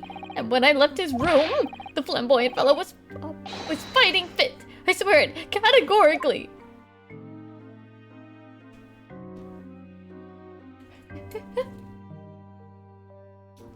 No, the strongest was Team Juliet. Juliet won.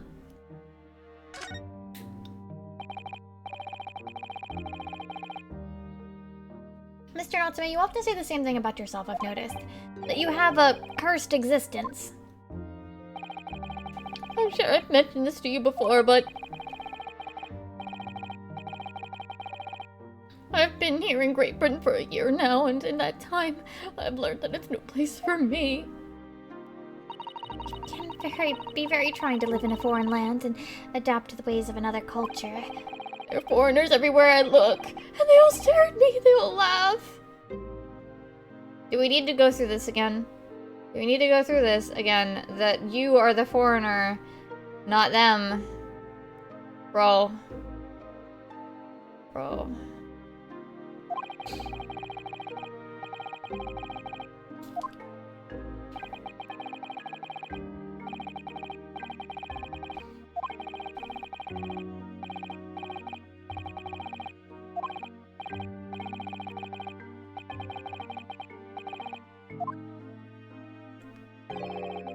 The rent is cheap, I have so little money, and it spoke to me. The rent? Obviously, there's a reason why it's cheap. Because the room is cursed. Cursed? Cursed how? The previous occupant, the man who lived there before I took the room, died there. Oh no! He was only a young man, but one morning he was found dead and no one could explain why. Surely no one would want to live in a room with a history like that. I didn't. When the letting agent recommended the place, I wavered. But I want books, and books cost money, and a horrible history is a small price to pay. When I realized it would mean I could buy more books, I signed the lease like lightning. Rave or blinkered? But after I moved in, I soon came to realize what I'd done. I really realized how horrible that room's history really was. Gosh, was it really so awful?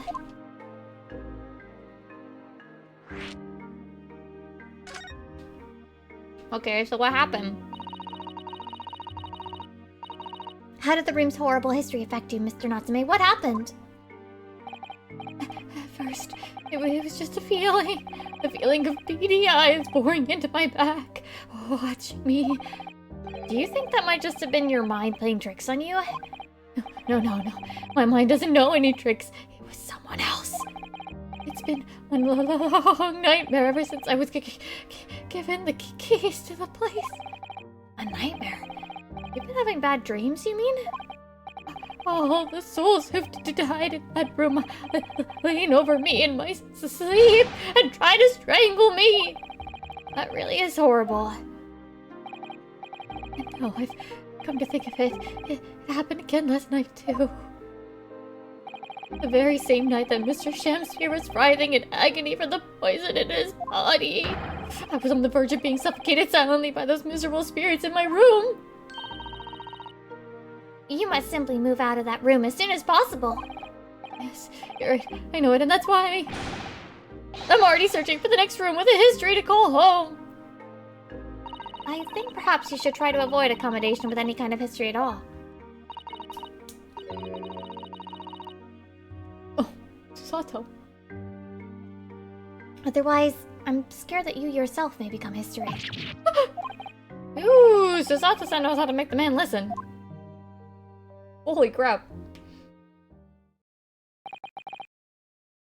Of course, Mr. Lord of the Manor was worried about the curse in my room as well. You mean Mr. Gardup? Yes.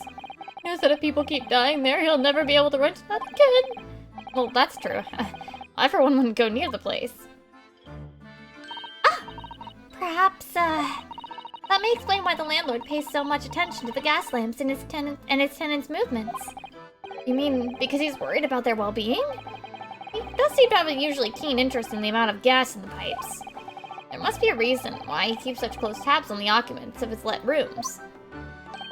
What do you mean? He pays so much attention to the gas lamps. Oh dear, no! It's nothing to do with you, Mr. Natsume. Please, forget I said anything. Oh, now you're talking about me behind my back as well. What's important is that Mr. Shamsphere isn't in fact dead at all. Once he's come around and he's able to tell us what happened, we'll be able to get you released. Yes, please. I do hope you're right. Excuse me. Oh, Gregson. Inspector Gregson! I got an elbow over here on what you just said. And on that note, I have some good news and some bad news. Oh. Where do you want first? Always, every time, the bad news comes first. When hope is all you have, hold on to it. That's my guiding principle. Alright, well, in that case, good news is... Huh? Sorry, it's just a lot easier to explain everything that way. Why did you ask me my preference? Yeah, that's a good question, so I'll take your time. And you might have heard, the victim, Mr. Shamsphere, was just unconscious. He's come around now. Yes, we saw it happen all in its terrifying glory. He's still being treated by the doctors, but we managed to get a written statement from him already. Oh, isn't that wonderful, Mr. Natsume? Oh, thank goodness, it's all over then. I can leave this somber cell. Sorry, no, it's not on the cards. Why if we're not, Inspector? Mr. Shamsphere has implicated someone as being responsible for what happened last night. Implicated someone? Dear. You know me. Sorry to say I do, yes. He's pointing the finger at you, Mr. Natsume. Ah! Well, that's... By sweet poison did he seeketh to end my life. The wickedest Kate Tiff, Doseki Natsume. No! I'm afraid you'll be appearing in court as planned. You've been wanting to make the necessary preparations. No!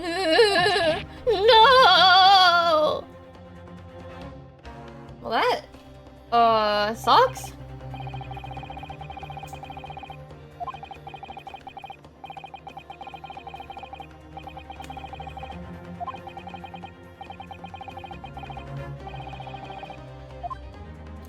That really sucks. That's a TBC, yeah. Wait, are you gonna be at the trial yet, or do we have an investigation now?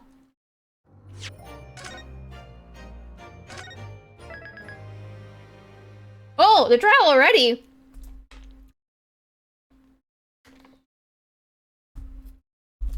A trial already? Well, hold on, let me finish my snack. Let me finish my snack.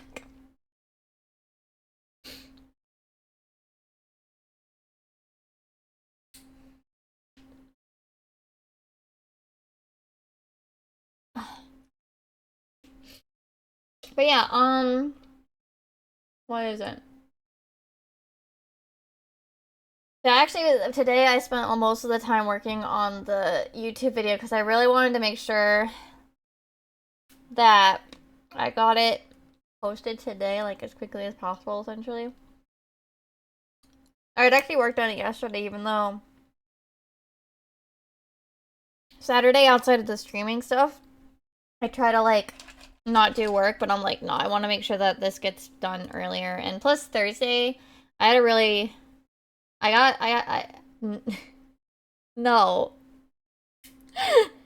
But, Thursday, I was having a rough time getting started. So, I was just like, you know what? It's fine. But, yeah. Plus, I also have, like, 5 or 6, no, I think it's like 4 things. I'll have, Ace Attorney. Oh yeah, patch 6.51 is on the 31st on Halloween. Happy Halloween. What's in 6.51 again? Home. I know that we're getting Fall Guys. We're getting Fall Guys, right?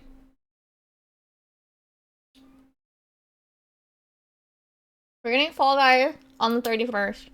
What else are we getting? I forgot. Oh, 27 is... Oh, I guess I'll wait until, the 31st to do Halloween. Okay. Okay.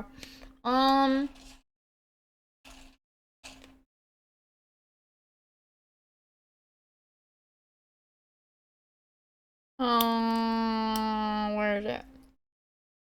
Oh, Alo and Splendor's tools will be updated 6.51 as well. Okay. Hildy and Tataru and the Tribal Alliance quest aren't until 0.55 though. Yeah, follow. It actually looks, I'm not even gonna lie, it looks actually really good.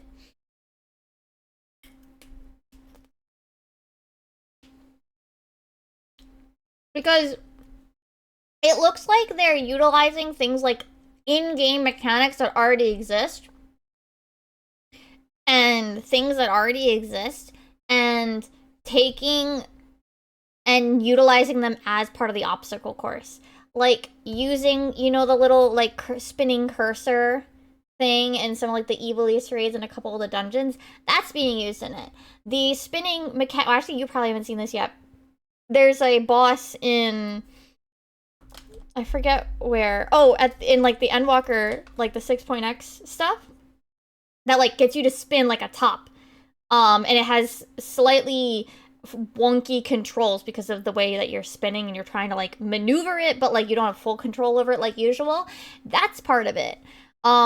There's just there's gonna be what's his name? Funga guy. The Funga guy, what's his name?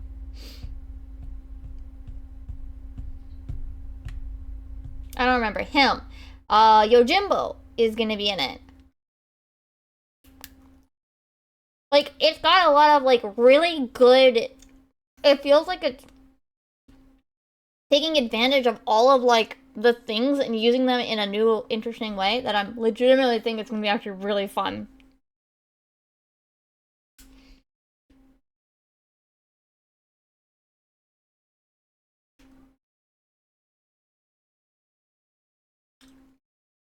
Yojimbo's in the game already.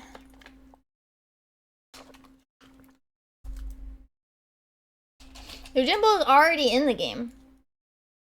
Yojimbo's in one of the storm, yeah, and he's already in the gold saucer, so like it makes sense. It's just it looks like it's got like a really good utilization of the things we already have in a way that's really fun. Oh no, yeah, it's not.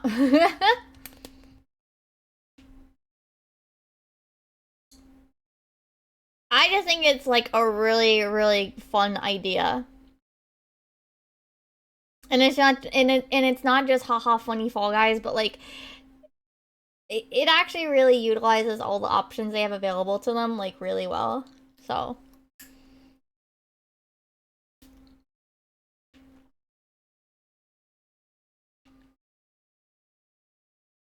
also, I was right. The new job is they're doing another new to Final Fantasy job, the Viper job, where people are like, oh, it's gonna be Corsair, oh, it's gonna be like pirate something or whatever, but nope, no gun, two sword. Yep, I called it. I called it that they were likely to have another unique to 14 job. Called it.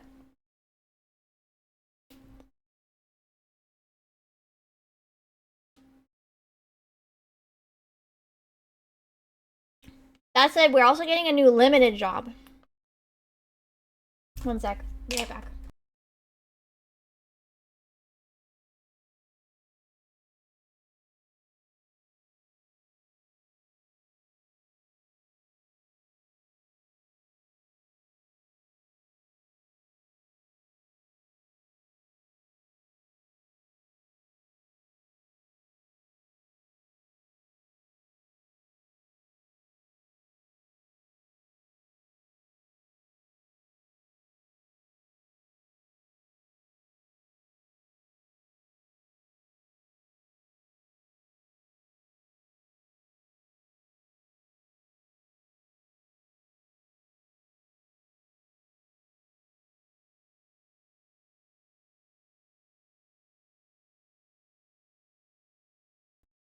I'm back, sorry.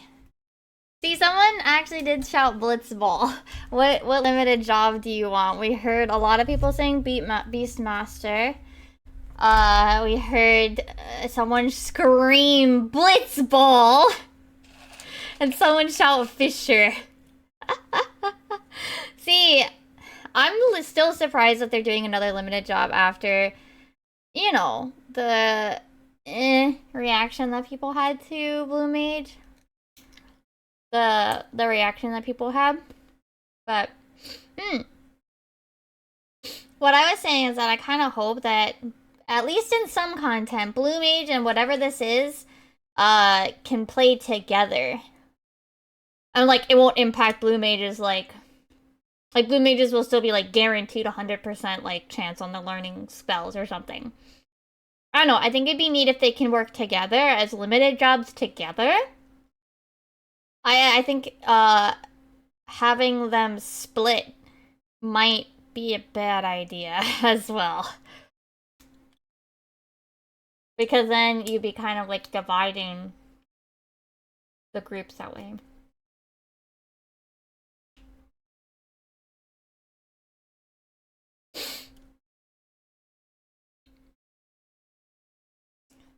Sorry, my nose is, like, stuffy.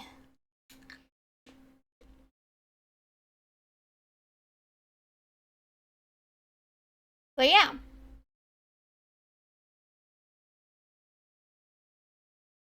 Gunman.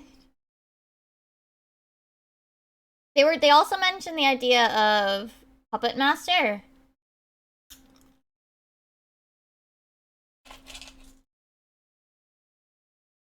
We'll see. We'll see. That'll probably get mentioned or at least told. They might be told to us in JP. Because the limited job won't be available till the latter half of 7.x. So we're not even gonna get, like, anything soon.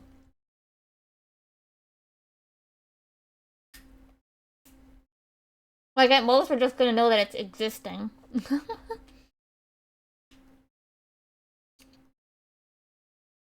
You know? Yeah, he was. Yeah.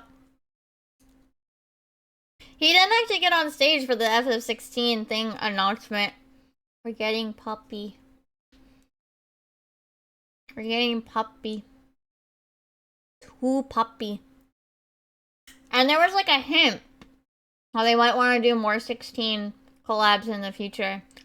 Particularly, probably after, like, I think they mentioned that they are indeed working on a PC version, right?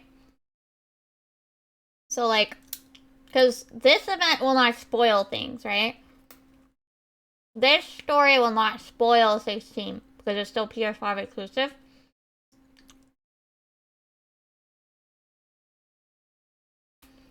Yeah, I mean, that was there even before the collab was formally announced, because we all knew it was gonna happen. We're getting Clive's outfit and Torgal, big Torgal mount, and Poppy Torgal minion. It's gonna be a good time. And it looks like there's a part where Clive becomes Ifrit and beats our Ifrit. That's gonna be cool.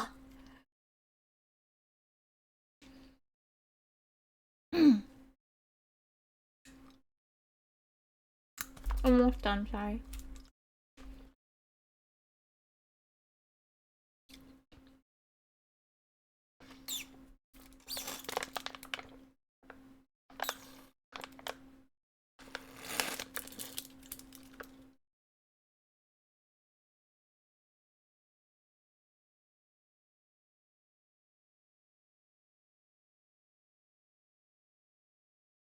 Okay, I finished my snack. A lot of those collab quests are not voiced, so we'll see. Also, we're getting our Alliance raid is themed after FF11.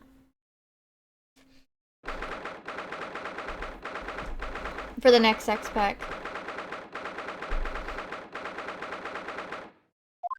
Alright, well, let's see where this case goes. Oh, excuse me. Hold on, my nose.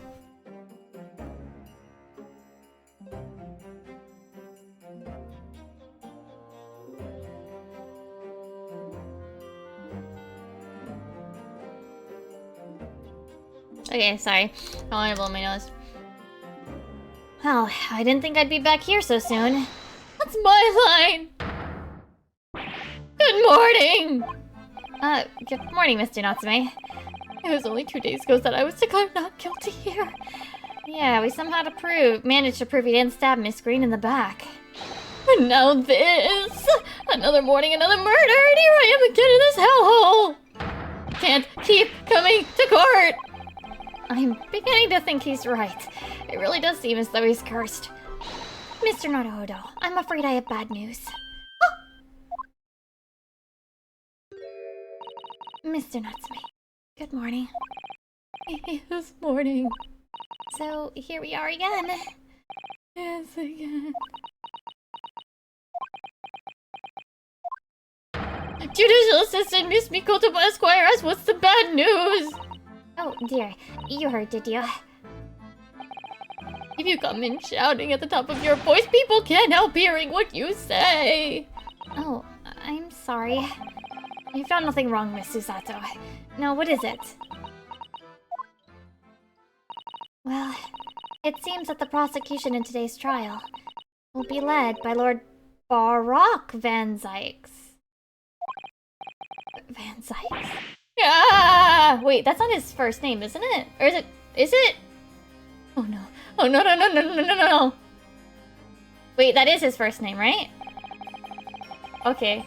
They really only have one prosecution in this one. I hadn't heard his first name in a very long time. I forgot what it was. Of course, by the skin of our teeth. We managed to pull through, but still. Perhaps Mr. Natsume's acquittal in the last trial wasn't the end of the matter. After all, yeah, I know what you're thinking. The legend of the Reaper that says nothing can save a person in the dock when Lord Van Zykes is the prosecutor. Oh no! That even if a person is found not guilty, the accused will meet a mysterious end one way or another. And we've experienced this firsthand. A man we successfully defended met the most terrifying end after his acquittal. Right here in the Old Bailey. Oh right, they haven't solved why that happened yet. Do I have to put up with those ice-cold eyes boring into my soul again? First by evil spirits, and now by the Reaper! Pair of petrifying perils, potentially! Well, if it's potentially, at least you appear to have hope, Mr. Natsume? Look up, student Mr. Naruhodo Esquire! Yes? I'm innocent. You have to believe me. More than anyone now. Don't worry. I'll be your steadfast ally every step of the way in this battle, I promise. And this promises to be a hard battle, I fear. Well... The trial is scheduled to begin shortly. We should move to the courtroom. Let's go. Oh, yes, I forgot to say. I'm afraid he won't be able to make it. Mr. Sholmes, I mean. You know, for a second I thought, like... they meant, like, he's dying. But no, just, like, coming to the case. That's probably for the best. Oh! If he were here, I might be tempted to rely on his help. And that could be seen as a weakness. If Lord Van Zykes were to notice, he'd prey on it mercilessly. At least that's my gut feeling. Mr. Naruhodo. You're right. Yes, you're so right. Oh, well said, Mr. Local Student, Mr. Naruhodo, Esquire, well said. I swear on the sword at my side, and on the spirit of Kazuma that it harbors. I'll show him what a Japanese lawyer can do. I'll set you free, with honor. Oh, yes. I wonder if there's another case that happens between here and the one where it's implied that we got debarred or something. Them again! The jury is extremely suspicious again! In the name of Her Majesty the Queen, I hereby declare this court to be in session. I now call upon the counsel for the prosecution and the defense to declare their willingness to proceed. The prosecution is ready. The defense is ready, my lord. No, he's like the green jacket for him again. Readiness for the trial, my learned Nipponese friend, is not what the defense needs. What you need is readiness for your inevitable defeat. Not just in my imagination, it's really there. Lord Van Zykes has such an animosity towards us Japanese for some reason. It was some time ago now that he first became known as the Reaper of the Bailey, I believe. These past few years, he hasn't appeared in court at all. Yeah. Just like shun him with a cross. Yet he's back in the courtroom. Though for some reason, only when I'm defending. Because they only wanted to make one prosecution. Well, two if you count Aochi. This Reaper with his curious disdain for us Japanese is a prosecutor shrouded in mystery. Still, this isn't the time to be pondering that. I have to concentrate on Soseki-san's trial. Furthermore, I now call upon the 6 ladies and gentlemen of the jury. You have been chosen at random to represent the will of the people of this trial. Are you ready to fulfill your duty? Absolutely! I had a feeling this Lara Kim wasn't innocent before. I must say that I feel especially ruthless on days when my hat refuses to sit right. Oh, well, I rather like how you're wearing your hat. I think the ruthless look is very fetching, actually. I need to be somewhere at 10 o'clock. I have a very important meeting. Let's make this quick. I couldn't agree more. I need to take home 5 bob tonight or the missus will go through the roof. Oh, may the Lord show us all the light here and lead us in his flock to a righteous verdict. The British jury system is so very different to our own, isn't it? It's quite extraordinary to think that the power of judgment is at the hand of 6 members of the public that are absolutely in no way, suspiciously chosen. And that the judge can only pass sentence when all jurors are in agreement of the defendant's guilt.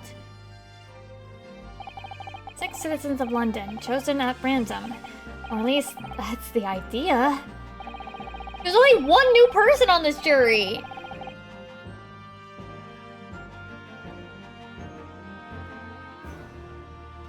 The prosecution would draw attention to the fact that the accused was on trial here but 2 days ago. Accordingly, when possible, the same jurors have been asked to return for duty to... Wait, hold up. That should be the exact opposite. It should be people that weren't on that case that should be here. Right? It should be the opposite of that.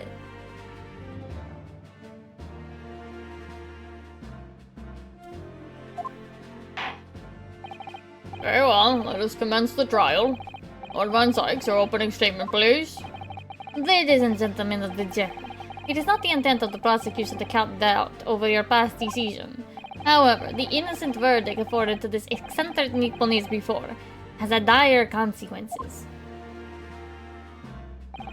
Did the accused repent for his wrongdoing in that affair? Far from it. Instead, he used his freedom to perpetrate a most blood-curdling crime. Namely, that of an attempted murder of his neighboring lodger, an innocent Englishman. Explain the circumstances of the crime. The prosecution calls its first witness to the stand. Ooh. Oh, we're just jumping right to this. The detective responsible for investigating the skin and the accused himself. We're just... Okay. Witnesses, your names and occupations, please. Yes, sir. Tobias Gregson, Detective Inspector at Scotland Yard's Homicide Division. Soseki Natsume from the Empire of Japan. My government ordered me to come here as a student to study your language and culture. Mr. Natsume. Yes, my lord, sir. I'm quite sure I'm not mistaken. But you swore an oath never to set foot in my courtroom again. So you wouldn't die of anxiety. I remember it as if it was yesterday. The day before, in fact, my lord. But close enough. Believe me, this is the last place I want to be. Inspector, let's hear from you first. Explain the case for the court. Right you are, sir. Oh, poor Soseki-san.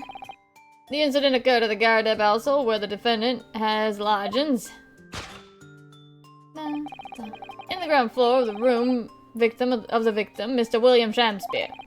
The defendant had already admitted to visiting the victim on the night in question. Mr. Shamspeare collapsed in his room as a result of poisoning by... I don't know how to read that. Strychnine?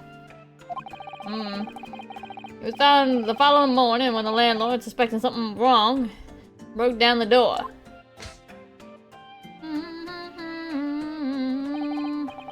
This means I presume that the door to the victim's room was locked at the time of the incident.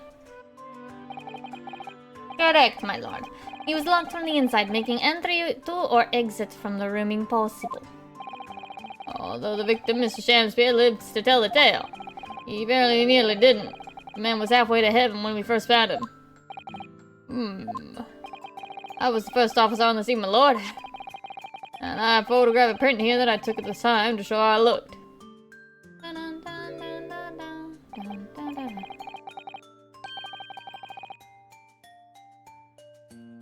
Oh, I get what the whole thing in the intro was talking about.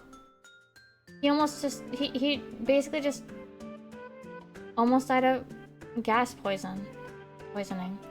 He left his lights on with the candles on. Probably.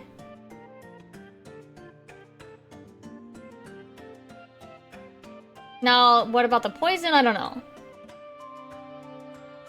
Yes, a chilling scene indeed. This man looks very much deceased. That's right, everyone present believed that's exactly what he was. Very well, I shall accept this photographic print as evidence for the court. Yeah, okay. Now then, Mr. Natsume. Wait, do I have the... Why haven't I been given the post-mortem report yet? Yes. Yes! As a defendant, do you have anything to say at this juncture? They're haunted. Haunted by evil spirits. Good gracious, what's haunted? My lodgings. There's been a whole series of strange happenings in my lodgings. The tenant before me died in mysterious circumstances. A woman was stabbed by no one on the street outside. My neighbor was poisoned. And me? What about me? I've been nearly killed countless times. Killed Mr. Natsume out. Even on the fateful night it happened, when I returned from Mr. Shamsphere's room, I lit my gas stove and climbed into bed, but before long, the stove went out, and somebody tried to kill me. You must always extinguish all fires before retiring for the night, Mr. Natsume. But it's so cold, my runny nose would freeze. The point is, I didn't poison my neighbor. Oh, why am I being accused of this? Why is my existence so cursed? Poor Soulseki. Soulseki's the one that needs the cross. Thank you, witnesses. I believe I have a reasonably clear picture of events. If I could raise one more point, my lord. One more conclusive point. Conclusive? Go on. Fortunately, the victim, Mr. Shamsphere, has regained consciousness after his ordeal, and he is named the true culprit. The poison consumed by the victim was administered in a cup of tea that he drank in the night of question. Tea, my lord, that was brought to the victim's room by the accused. The accused? Good grief! Order! Yes, that's the crux of this whole case. If Souseki-san is innocent, then why? Why is the victim accused him? Oh, Mr. Natsume, what have you to say to this accusation? Good evening. Yes, I did take some freshly brewed tea with me when I visited Mr. Shamsphere's room as a gift. The public water pump outside always freezes at night, so I brought bottled water especially to make it. And this is the result. Never will I touch tea again, never! The public pump was frozen, you say? That's not information we've heard before. Will do, thank you. Now, according to our laws, the defense must have the opportunity to cross-examine witnesses at least once. Therefore, I call upon these witnesses now for formal testimony. I presume the prosecution has no objection? None whatsoever, my lord. Good, then you will give your account of events on the night in question to the court now. Yes, my lord! Still, I'm still, like, baffled at the whole, like, oh yeah, we just brought the same jury from the last case against this guy. That sounds wrong. It sounds like the exact opposite. It was around 9 o'clock that evening when I visited my neighbor and I took some tea with me as a gift. We had a heated literary debate over a nice hot drink, after which I went back to my room around 11. My tea was completely harmless. He couldn't have locked the door behind me otherwise, could he? Strike 9. I guess. It's only partially the same jury. Gives some time to have an effect on the body. People don't keel over immediately after taking it. The victim would have been perfectly able to lock the door after his guest left. The argument still stands. Yes, I see. It all seems relatively straightforward. Excuse me, but that testimony just raised rather one crucial point, I think. Mr. Natsume claims his tea to have been harmless. Presumably, though, the teacups have been examined for traces of poison, haven't they? Why didn't I think of that? I mean, well, see, these are two separate games. These were not together originally, so that shouldn't have been an issue. See, I could see it in the first game or whatever, like, reusing the jury. But I also feel like there has to be a, like, they keep pointing it out. Like, if they were just letting it ignored, sure. But here, this is a separate game for when it was on the 3DS. Why would they have purposefully chosen a repeat jury for this one, when they have every opportunity to introduce new jurors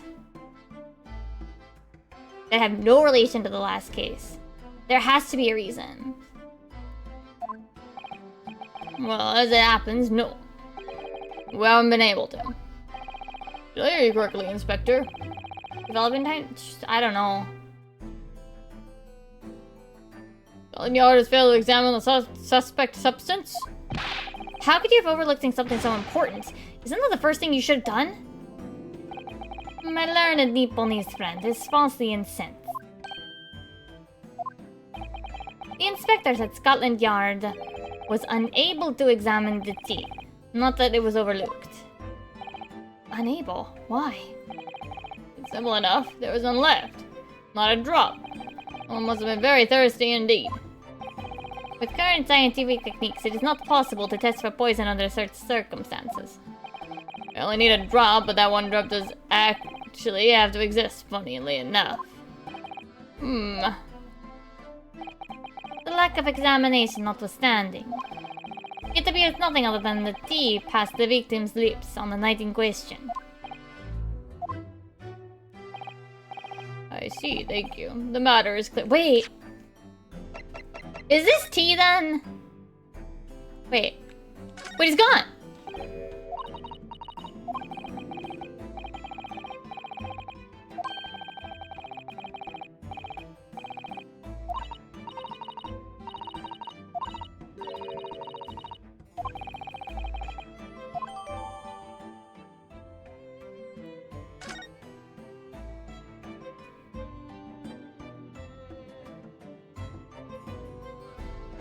Aw.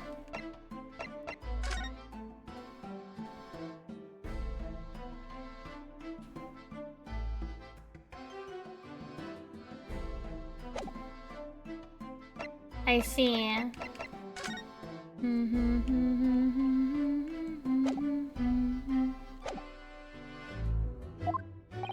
Cast your eyes over the jury, my learned friend. What? You can see it in their faces, I'm sure. The requisition of the accused's guilt. Your client's fate is all but sealed.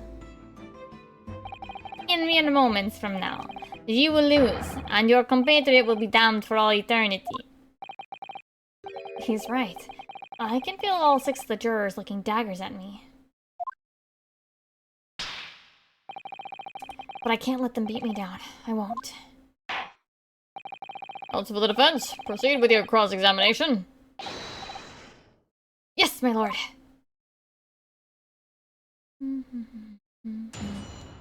Okay, press everything. First order of business. Hold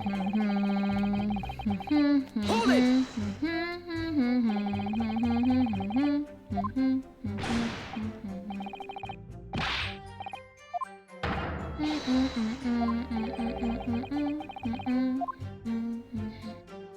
Oh, he pulls his like little thing up that's not there on this outfit.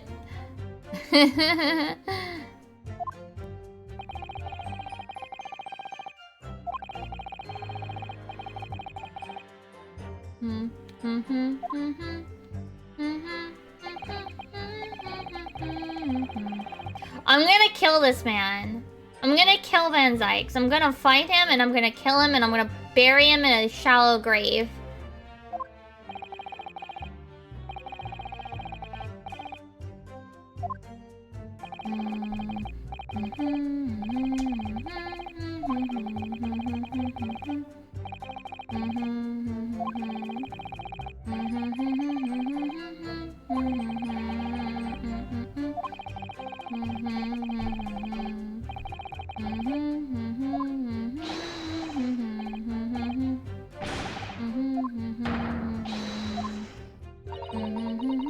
A simple no would have sufficed, I feel.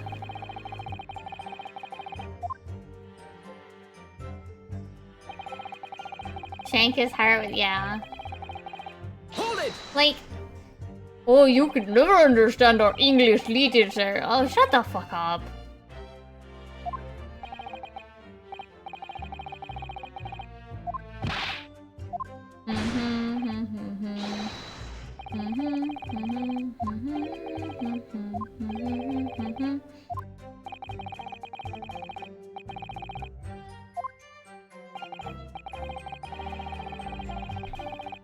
With a reenactment, so he paddled in Greco-Roman style naturally?